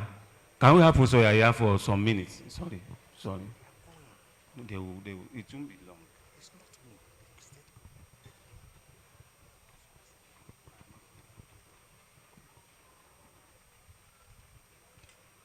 Please, Prof, that will be short. The governor is coming.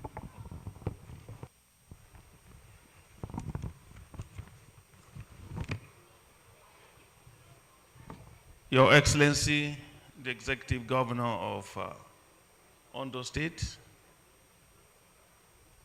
the President, the Vice Chancellor of the Federal University of Technology, Akure, Professor Adenike T. Oladeji, ably represented by the Deputy Vice Chancellor of Development.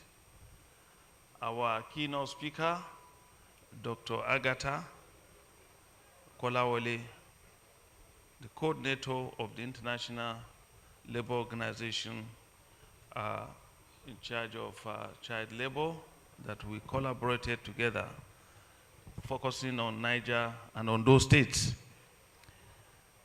The ancient AESON representative, Professor Madukwe, I acknowledge you specifically to represent all the other Asians of AESON. And I know I use this opportunity to also acknowledge Professor Bamiro, Ogunbamiro, thank you, sir.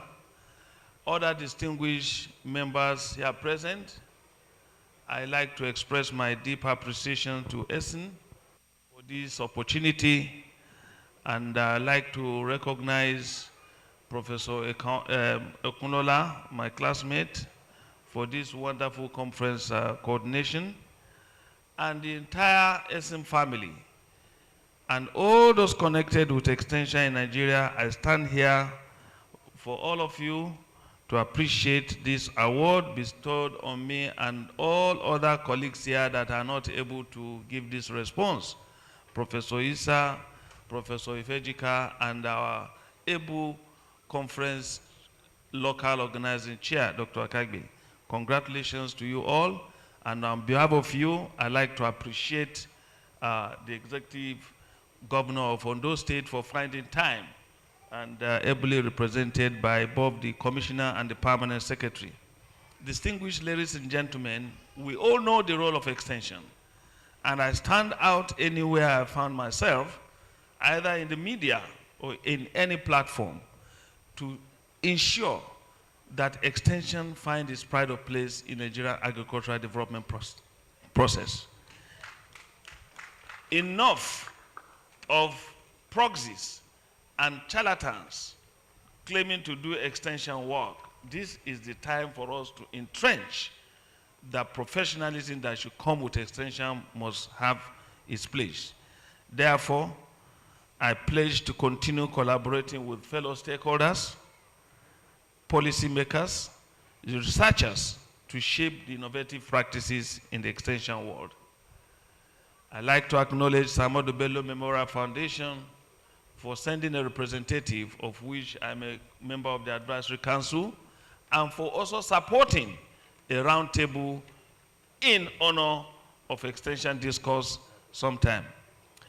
I know for want of time, I will not exhaust my response, but I will summarily say that I wish to use this opportunity to acknowledge some of our mentors and colleagues that have inspired us on this journey. I'd like to use this opportunity to fondly remember Professor Terry Olowu of blessed memory, who introduced me to the communication scholarship at the University of Ibadan, and our dear mentor, Professor Jenny Olawe, for introducing us to the rudiments of rural sociological studies.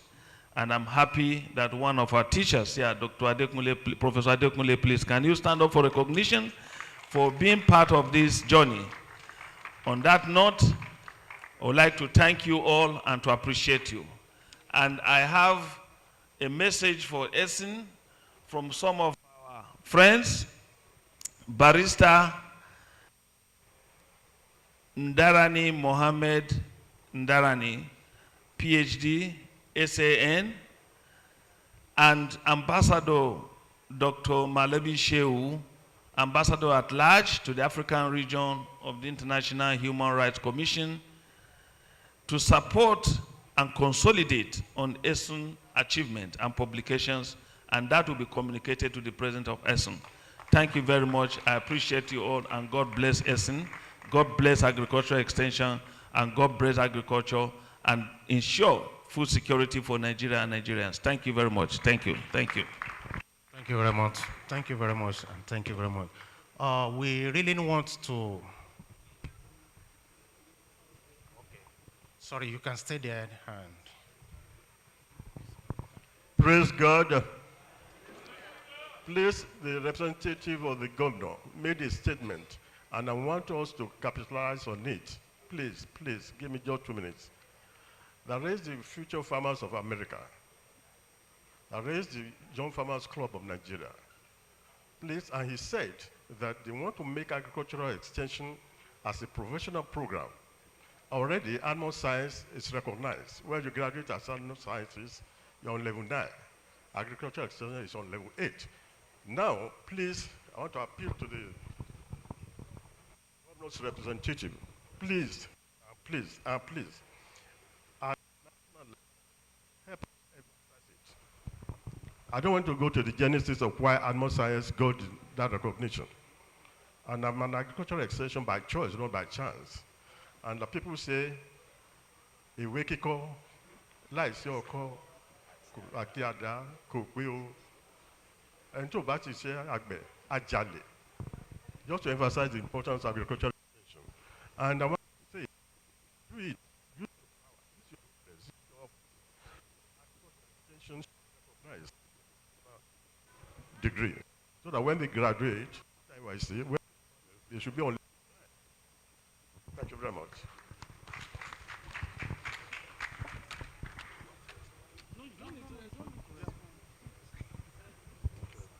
Thank you very much, sir. Your Excellency, I want to say we are very sorry for delay.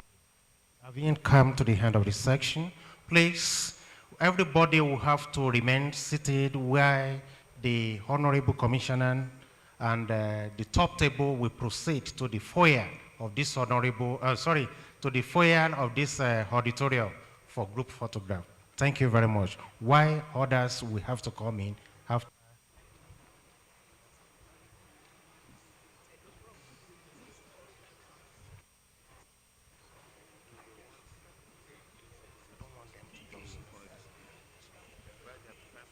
Dr. Mrs. Wole Alo,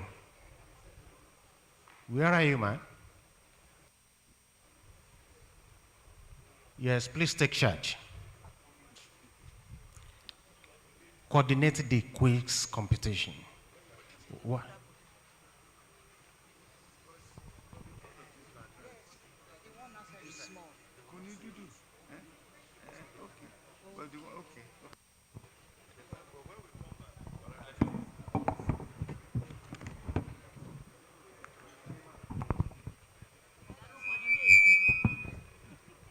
Okay. Please. There is going to be a quiz competition between the secondary schools that have been invited. Okay. So we are going to have a quiz competition, and after that, we're also going to have a debate. It's going to be very, very short. All the questions will be on agriculture, and the debate is on the topic, children involvement in agriculture is child labor. So the first two schools that win, one will be supporting and the other will be opposing. So please, let's have the arrangement.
Comment bloc dit? Comment bloc? Allez,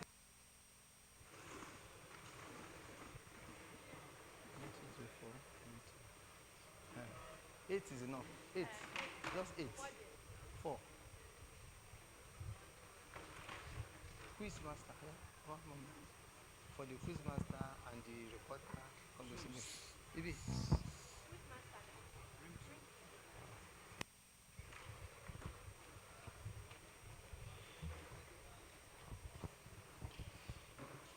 So we'll be welcoming the schools.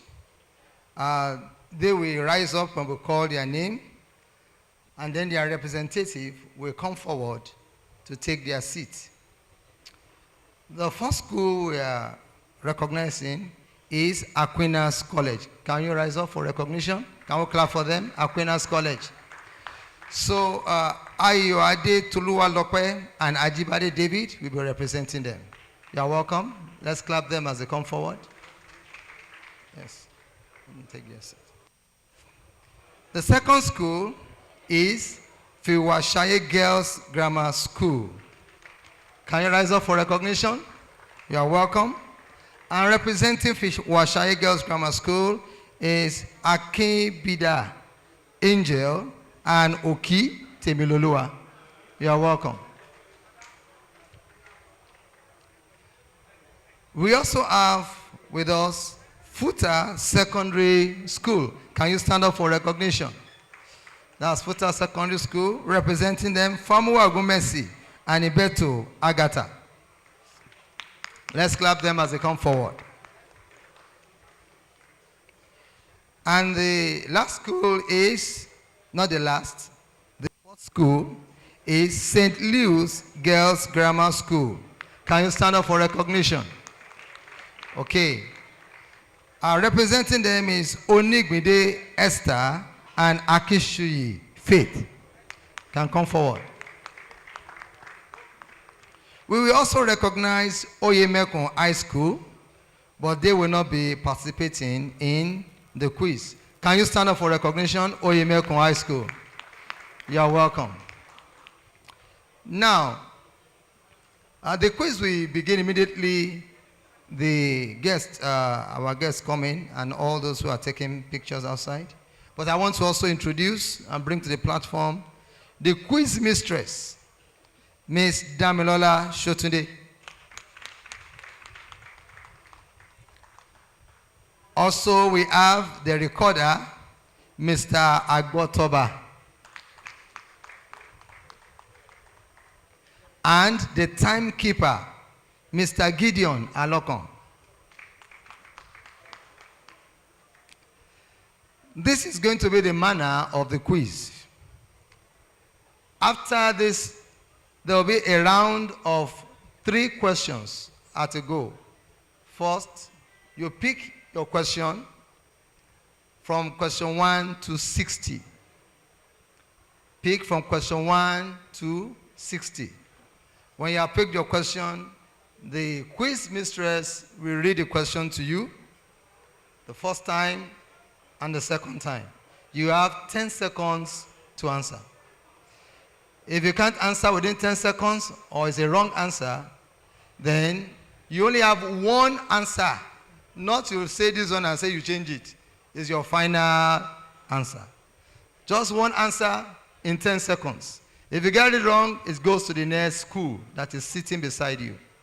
That is how we are going. Each question that you get correct carries 3 marks.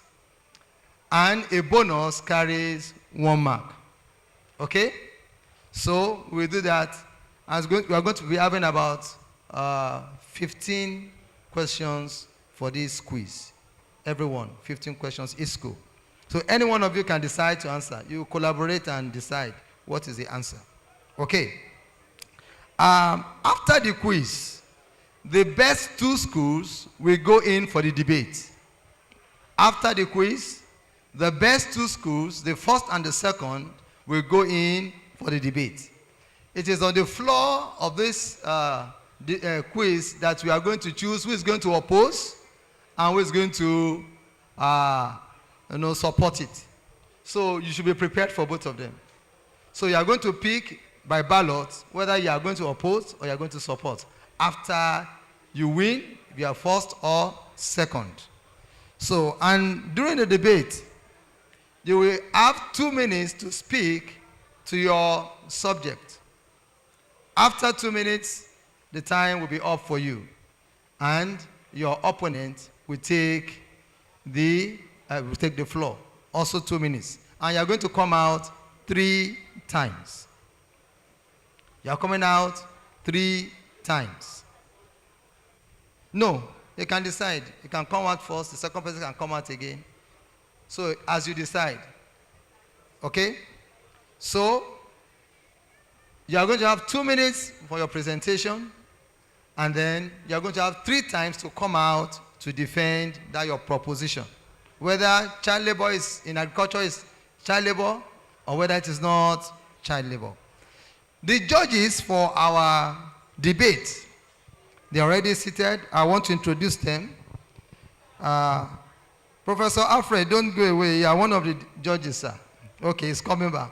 That is Professor S.D.Y. Alfred, also a member of the Child and Youth in Agriculture Network.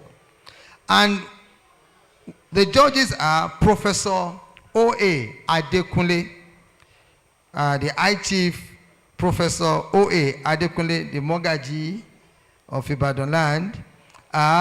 He is the president, the current president of the Children and Youth in Agriculture Network.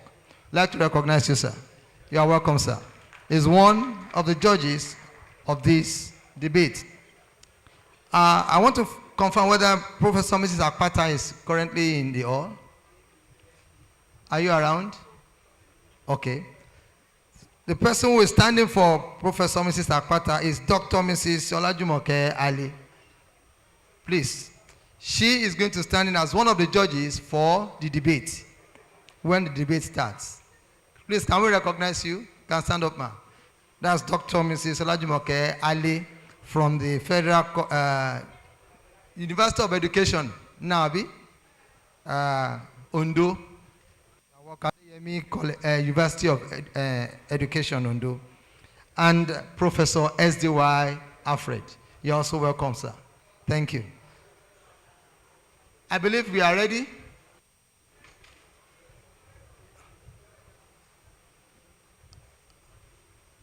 Our organizing general overseer.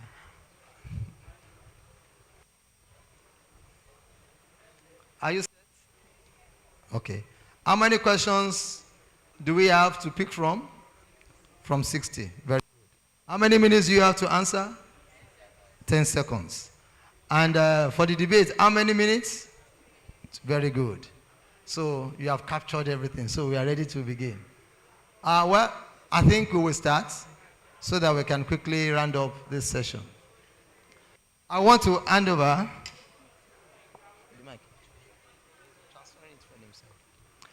I want to hand over to the quiz mistress for the questions to begin. Okay. Good afternoon, ladies and gentlemen. You are all welcome to the 29th edition of AESON quiz. So we already know the instructions.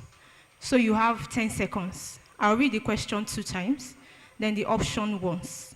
So just try to give the answer as soon as you can. Thank you. Okay, your question. You can pick from 1 to 60. We are starting from Aquinas.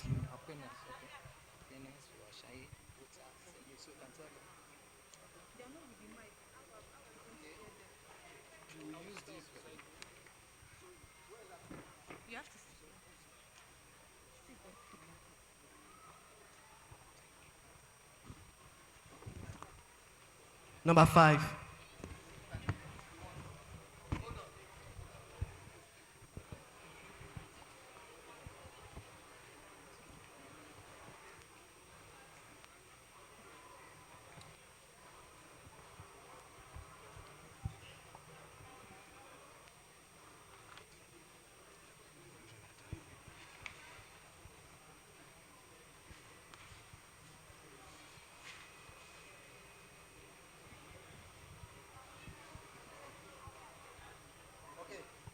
Question number 5. Overgrazing on pasture land can can lead to which environmental issue?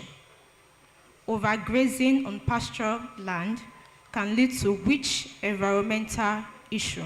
A, air pollution.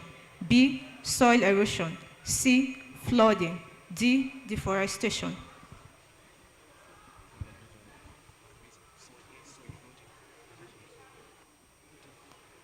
Flooding. That's wrong. Option B. That's correct, soil erosion. So you have a bonus mark, which is 1 point. Your question? Number 27.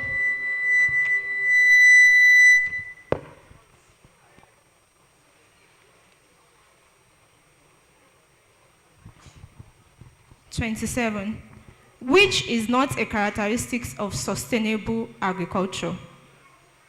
Which is not a characteristic of sustainable agriculture? A, enhance biodiversity. B, minimize use of non-renewable resources. C, soil and water conversion. D, high reliance on chemical pesticides. Option C. That is wrong. Option D, that's correct. So you have a bonus mark, which is 1 point.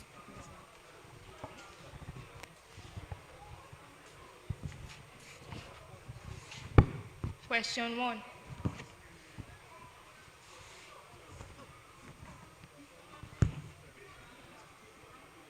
Question 1. Which of the following is not a method of soil conservation? Which of the following is not a method of soil conservation? A, crop rotation. B, deforestation. C, contour plowing. D, tracing. Deforestation. That is correct. Your question? Number 15.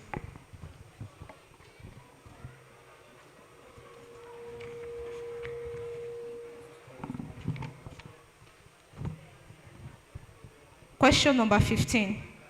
Which water conservation technique is most efficient for arid regions? Which water conservation technique is most efficient for arid regions? A, sprinkler irrigation. B, flood irrigation. C, drip irrigation. D, furrow irrigation. Drip irrigation. That is correct. Aquinas, your question, please. Number 2. Number 2. The primary role of nitrogen in plant growth is. The primary role of nitrogen in plant growth is A, increase flower production. B, promote root development. C, aid in leaf growth and chlorophyll production. D, enhance fruit ripening.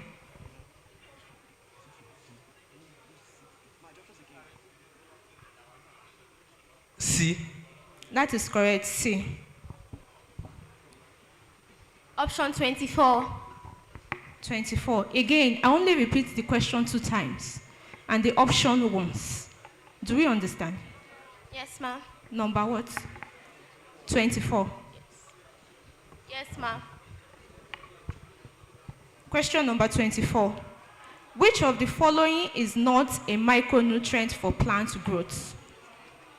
Which of the following is not a micronutrient for plant growth? A, nitrogen. B, potassium. C, phosphorus. D, copper. Option D, copper. That's correct.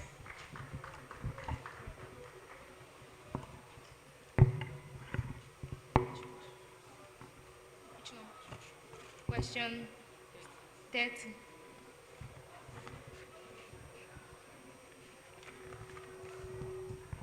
Question 30. The Golden Rice Project is an example of fortification to address the deficiency of. The Golden Rice Project is an example of fortification to address the deficiency of A, iron. B, fiber. C, vitamin A, D, calcium. Iron. That's wrong. It's not iron. Calcium. That's wrong. Your question. Question 20. Sorry, the answer is vitamin A. Question 20.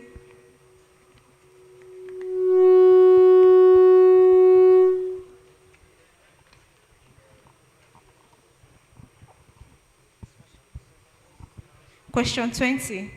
AESON, the acronym for an agricultural professional association, stand for. AESON, the acronym for an agricultural professional association, stand for A, Agricultural Extension Society of Nigeria, B, Agricultural Extension Scientists of Nigeria, C, Agricultural Economic Scientists of Nigeria, D, Agricultural Educators Society of Nigeria. A. A, that is correct. Aquinas, your question, please. Number 12.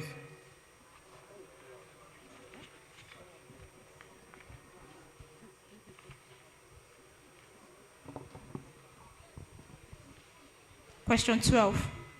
Which greenhouse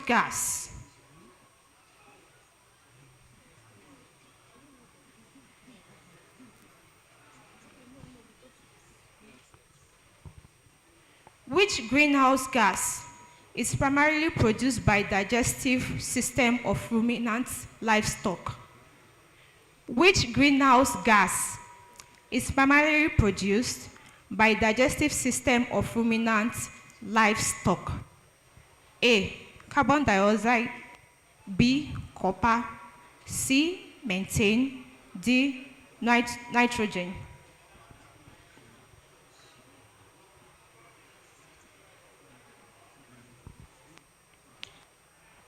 Carbon A. A. That's wrong. But question. Nitrogen. That's wrong. The answer is methane.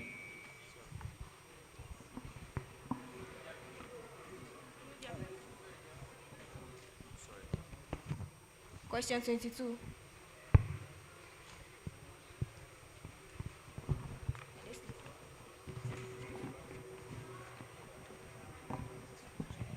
Question number 22. The process by which plants use sunlight to synthesize food from carbon dioxide and water is called. The process by which plants use sunlight to synthesize foods from carbon dioxide and water is called A, circular respiration, B, photosynthesis, C, transportation, D, oxygen. Option B, photosynthesis. That's correct.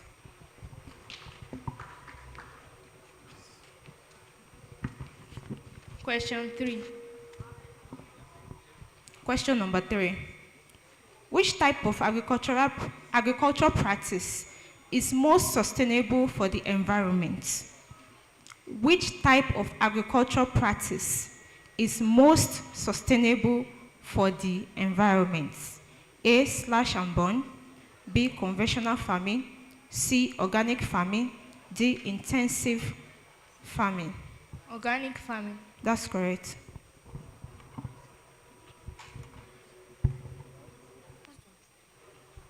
Question 21.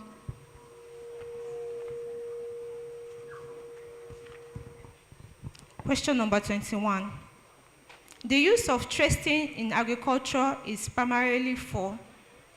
The use of tracing in agriculture is primarily for A. Okay, the use of terracing in agriculture is primarily for A, beautification, B, preventing soil erosion, C, easier harvesting, D, increased crop yield per hectare. Option B. That's correct, preventing soil erosion.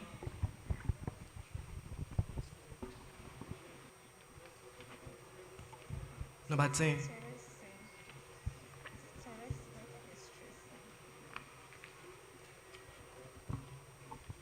Question number 10. The application of biotechnology in agriculture can lead to the application of biotechnology in agriculture can lead to A. Loss of traditional farming practice, B. Decreased crop yields, C. Enhanced pest resistance in crops, D. Reduced genetic crops.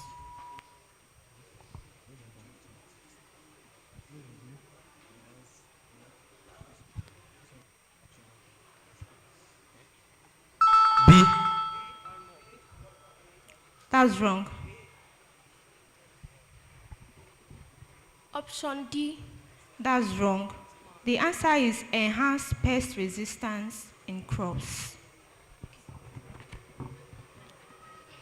Number 19.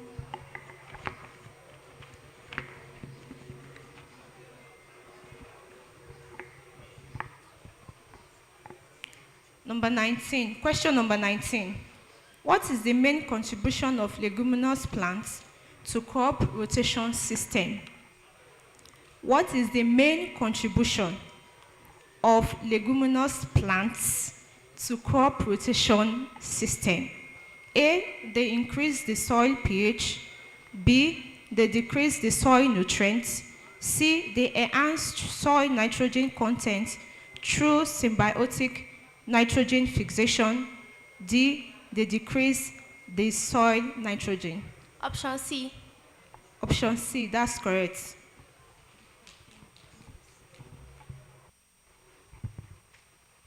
Question 4.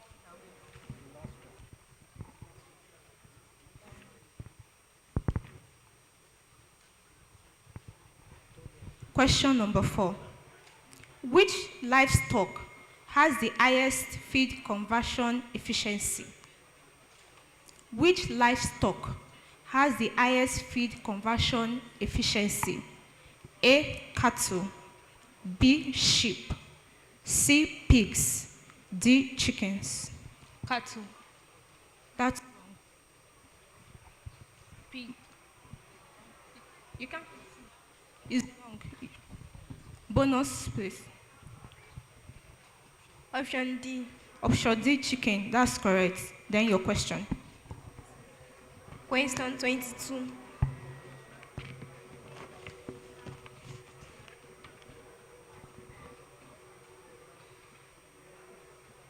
Twenty-two has been answered. 25.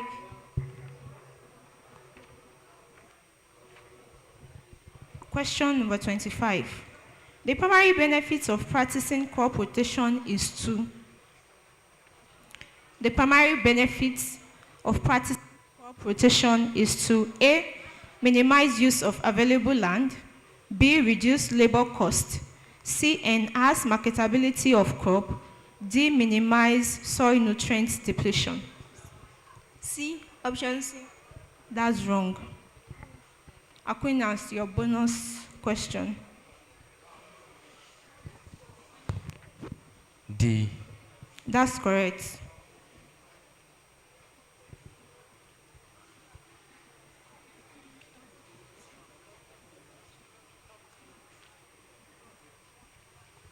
Aquinas, your question, please. Question 8.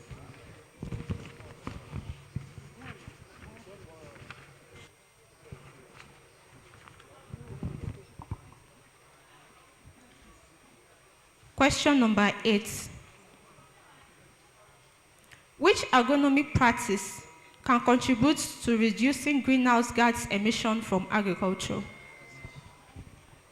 Which agronomic practice can contribute to reducing greenhouse gas emission from agriculture? A. Increased use of chemical fertilizers. B. Unrestricted animal grazing. C. Non-till farming.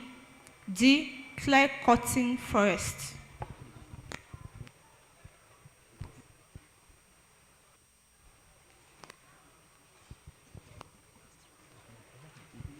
A.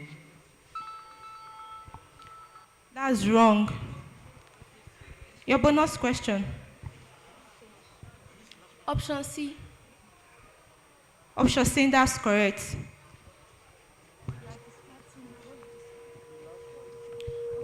Number 11. Okay, question number 11. Sorry, please, we are on the last round, so put in your best, please. Question number 11. Which practice is most likely to lead to increased soil fertility? Which practice is most likely to lead to increased soil fertility? Sorry. A, monocropping. B, overgrazing. C, bush burning. D, crop rotation. D. Option D. That's correct.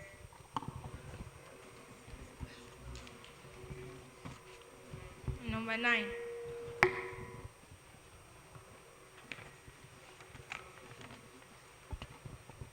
Question number 9. Aquaculture contributes to agricultural production by. Aquaculture contributes to agricultural production by A, decreasing the availability of water for crops. B, provide alternative protein sources. C, increasing competition for arable land. D, spreading avian diseases. B. That's correct.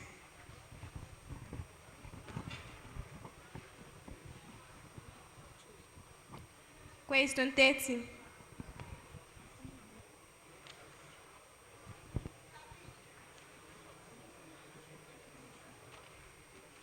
It has been answered.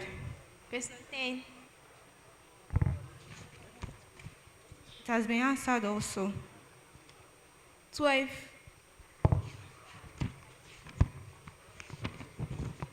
It has been answered. 13. 13. The process of breaking down organic matter to produce a nutrient-rich soil amendment is known as. The process of breaking down organic matter to produce a nutrient-rich soil amendment is known as A, composing. B, erosion. C, leaching. D, fermentation. C. That's wrong. Aquinas, your bonus question, please.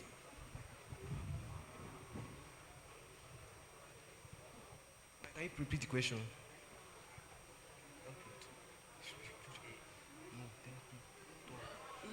Ma, please, the question. I can't. The Your option. question, please. Hey, okay, let me pick the answer. Is wrong. D. Your question. You only have like 2 seconds to answer. You were supposed to be paying attention while I'm reading. Sorry, ma, D. The answer is D. Okay, that's correct. Fermentation. But next time you have to reply, you have to answer me immediately because you don't have any time. Yes, ma'am. Your question.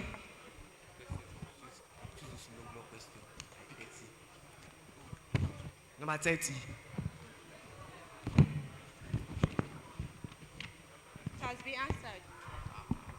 It has been answered. You have question 1 to 60 to pick from. Yes. Number 15. It has been answered. 18.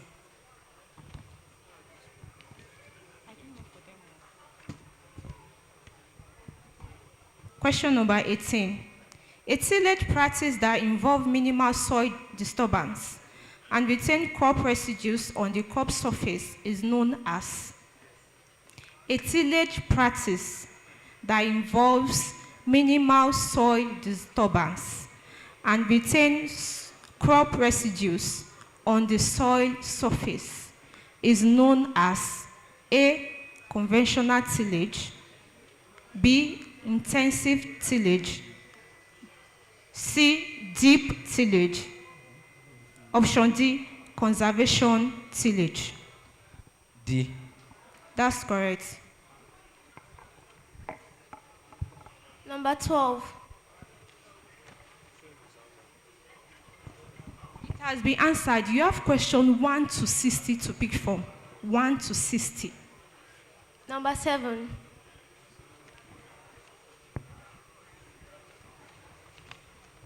Question number 7. What is the primary purpose of crop rotation in farming? What is the primary purpose of crop rotation in farming? A, to reduce the deficiency on a single type of crop. B, to reduce the buildup of pathogens and pests. C, to increase soil erosion. D, to make planting and harvesting more difficult. Option A. That's wrong. Option B, that's correct. So you have a bonus mark. And your question, please. Question 60.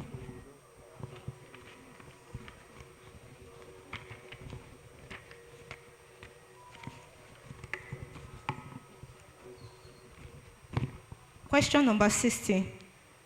What is the causative agent of African swine fever? What is the causative agent of African swine fever? A, bacteria. B, virus. C, pest. D, fungus. Bacteria. No, that's wrong. Virus. Virus.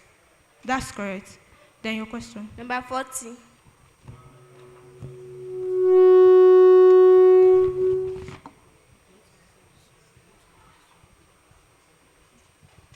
Question number 40.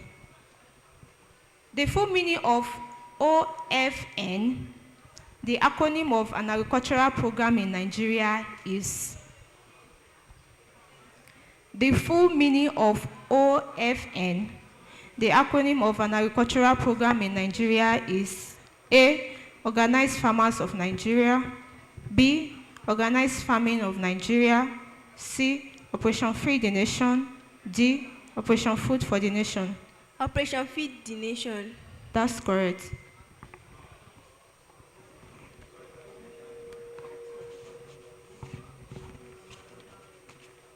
So you can go back to your seats while we collect the scores, and then we are going to call the first two runner-up.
Okay.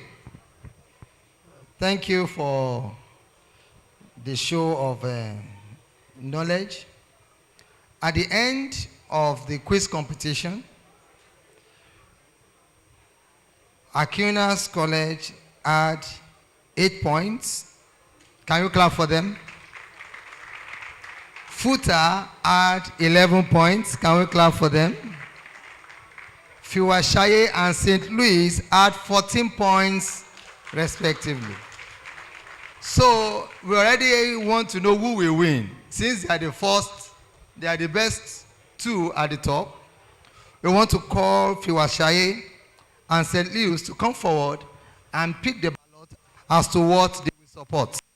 Whether child labor, child involvement in agriculture is child labor or not. So Fiwashaye, can you come forward and pick?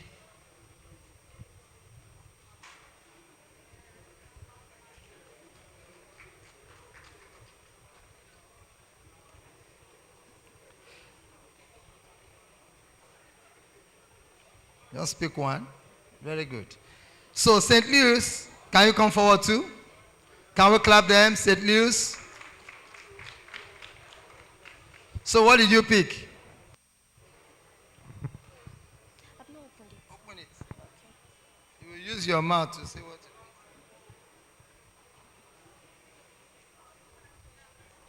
Opposing. So, that's Fiwashaye. You are opposing the motion that child involvement in agriculture is child labor. You are opposing it. And so, you will be doing what? Supporting it. So, just want to give you 1 minute to just sit down and get ready. So, you can just sit down here. Our judges, where's Prof? Professor Fred, okay. Okay.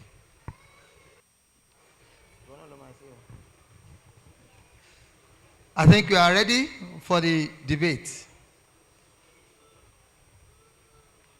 You should start. Yes. Okay.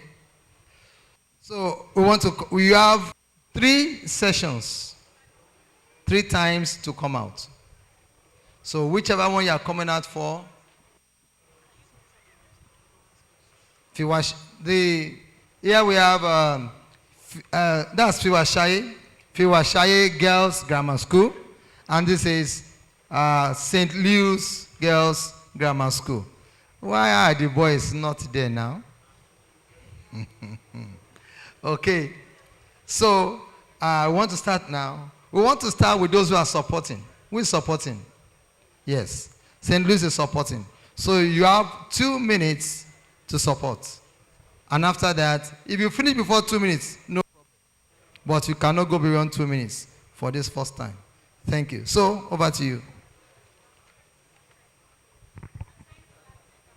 Children all over the world are being exploited, prevented from going to school or pushed into work that endanger their health and normal development. And this is mainly found in agricultural sectors where severe accidents and diseases are common. But before I proceed, a special gift to chairman of this occasion, the panel of judges, Mr. Moderator, timekeeper, co-debaters, and my ever-listening audience. Stand before you on this podium of honor is no one else than Onigbinde Esther, a worthy ambassador of the great standard of learning, St. Louis Grammar School, Akure. I am here to strongly support the motion, which states that children involvement in agriculture is child labor. To start with, what is agriculture? Agriculture can be defined as the science and art of cultivating the soil, production and management of crops and livestock, preparation and processing of their products and byproducts for human consumption. Why child labor? Child labor is the exploitation of children through any terms of work that deprive them of their rights and health development that can basically affect their physical, mental, social, and moral life. Here are my points. First, agriculture is one of the dangerous sectors to work in at any age, even more dangerous for children, and it is largely unregulated. Children working on farmland may have to use heavy machines or sharp tools, being exposed to pests and harmful diseases, working for long hours in extreme weather conditions. They can also suffer from physical diseases or injuries and respiratory problems such as asthma due to dust or smoke from heavy machines. Moreover, in many countries, child labor is under agricultural issues. 60% of child laborers are being exploited that endanger their development with health, well-being, and safety. Thus hinder their educational development and future livelihood.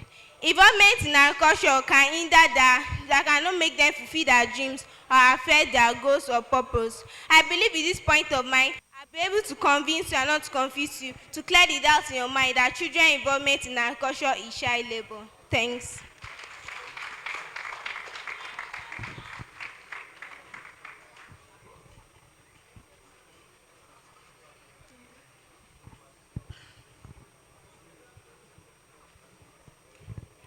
Wendell Berry said, and I quote, "Children's involvement in age-appropriate farm tasks is a valuable part of their upbringing, not exploitation." Family farms are the backbones of a nation's food supply. But before I proceed, I will have to give honor to whom honor is due and respect to whom respect is due. With this I say, a good day to the chairperson of this occasion, honorable adjudicators, the timekeeper, co-debate, and my audience. Standing on this podium of justification is Angel Akimbiola, a representative of Iwashaye Girls Grammar School, Akure. To say a big no, hereby opposing the motion, which states, is children's involvement in agricultural child labor. The International Labour Organization, ILO, defines child labor as the work that deprives children of their childhood, their potentials, and their dignity, and that is harmful to the physical and mental development of children. Agriculture is no way of harm to the physical and mental development of children because it entails the cultivation of crops and the rearing of livestock for extensive man's use. Children's involvement in agriculture cannot be likened to child labor for the following reasons. First, agriculture has long been a part of human civilization. In many cultures, children are involved in agricultural activities as a means of learning, contributing to their family's livelihood, and being part of the agricultural heritage. Labeling this as childhood fails to recognize the cultural context and importance of these practices. Furthermore, children in the rural areas participate in agriculture not just as a means of work, but as a way of life. It is deeply intertwined with their way of life, their community sense, and everything about them that contributes being a child. If you are to equate this type of involvement of children in agriculture as child labor, that is, you are undermining their way of life and their traditional importance. Additionally, skills development. Engaging in agricultural activities instills valuable life skills in the children. They learn the importance of hard work, responsibility, patience, perseverance, and resourcefulness from an early age. These are skills that will help them all through in their life. In conclusion, child involvement in agriculture cannot be determined or cannot be classified as child labor because it has a lot of significance, the traditional, the cultural, and the practical aspect. So I believe that I've been able to convince you and not to confuse that children's involvement in culture cannot be likened to child labor.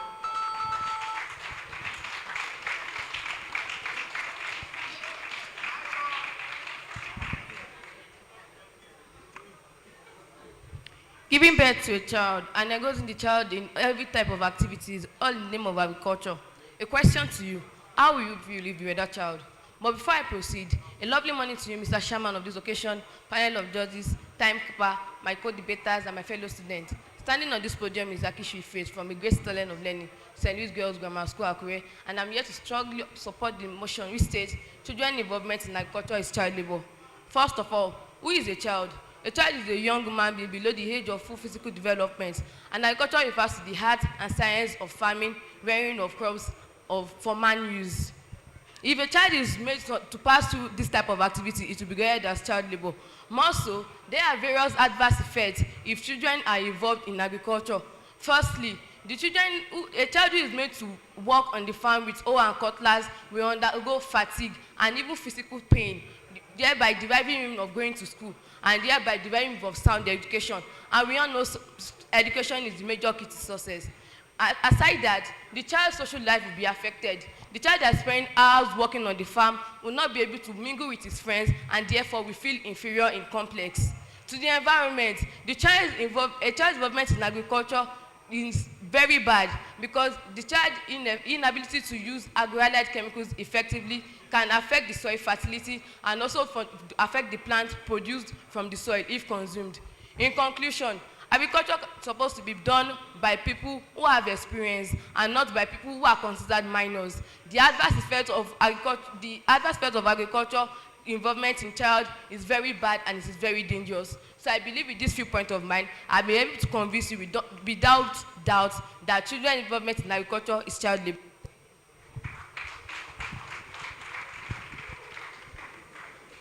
According to a Yoruba song which quotes, Iṣẹ́ àgbẹ̀ niṣẹ́ ìbí wa, ẹni kò ṣiṣẹ́ yóò máa jalè, ìwé kíkọ́ láìsí ọkọ́, kò ì pé o, kò ì pé, which translates to, agriculture is an ingenious work. A lazy man will surely steal.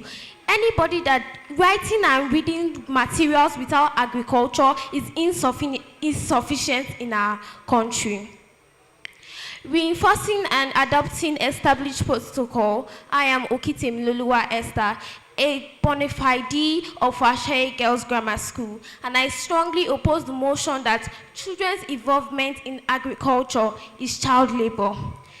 And these are my reasons. Firstly, a child can help his or her parents economically on the farm. This can aid their standard of living. Secondly, the child can learn life skills and sustainability skills. The child can learn how to be independent and how to not rely on anybody for money. Thirdly, the child will also learn how to stand firm among his peers because he will learn hard work, he will learn perseverance, he will learn patience, and he will learn how to be a strong person in the future. The Commissioner of Agriculture stated earlier that most people that help their parents on farm are leaders today. This is because they have learned a sense of strength in any difficulties they face. So, in conclusion, involvement in agriculture is not child labor. Everybody can, as children, we can involve in agriculture without throwing away our education. As important as our education is, we have to also be educated by practicing agriculture to be future farmers, to be future poultrymen, to be future people that help the country in providing natural and raw resources. And I pray that with this, I hope that with these few points, I've been able to convince you and not confuse you that exposure to agriculture is not child labor. Thank you.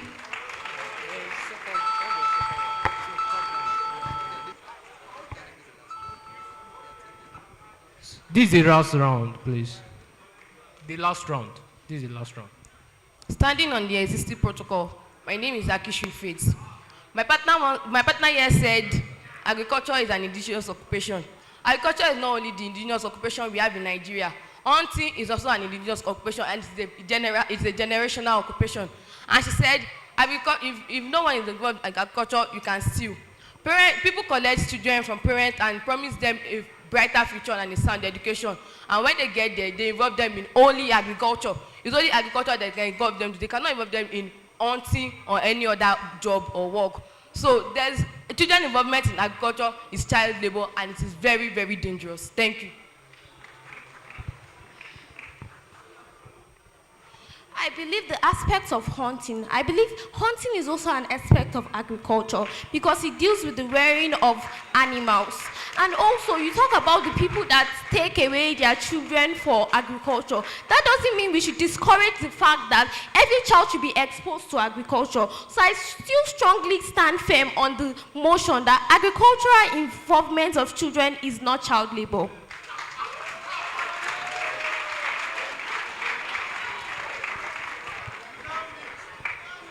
Thank you very much. We enjoyed that session. We are waiting for the judges to put their scores together, and then we announce the winner. I want to appreciate every one of us for being patient. I appreciate our quiz mistress. I appreciate the recorder and timekeeper.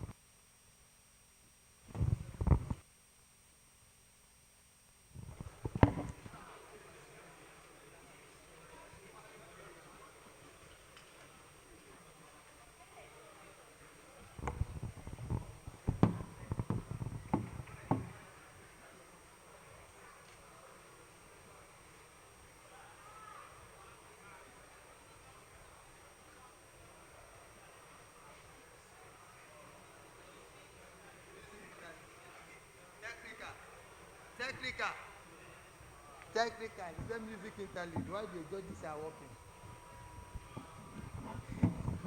Give us music on agriculture. Agricultural music.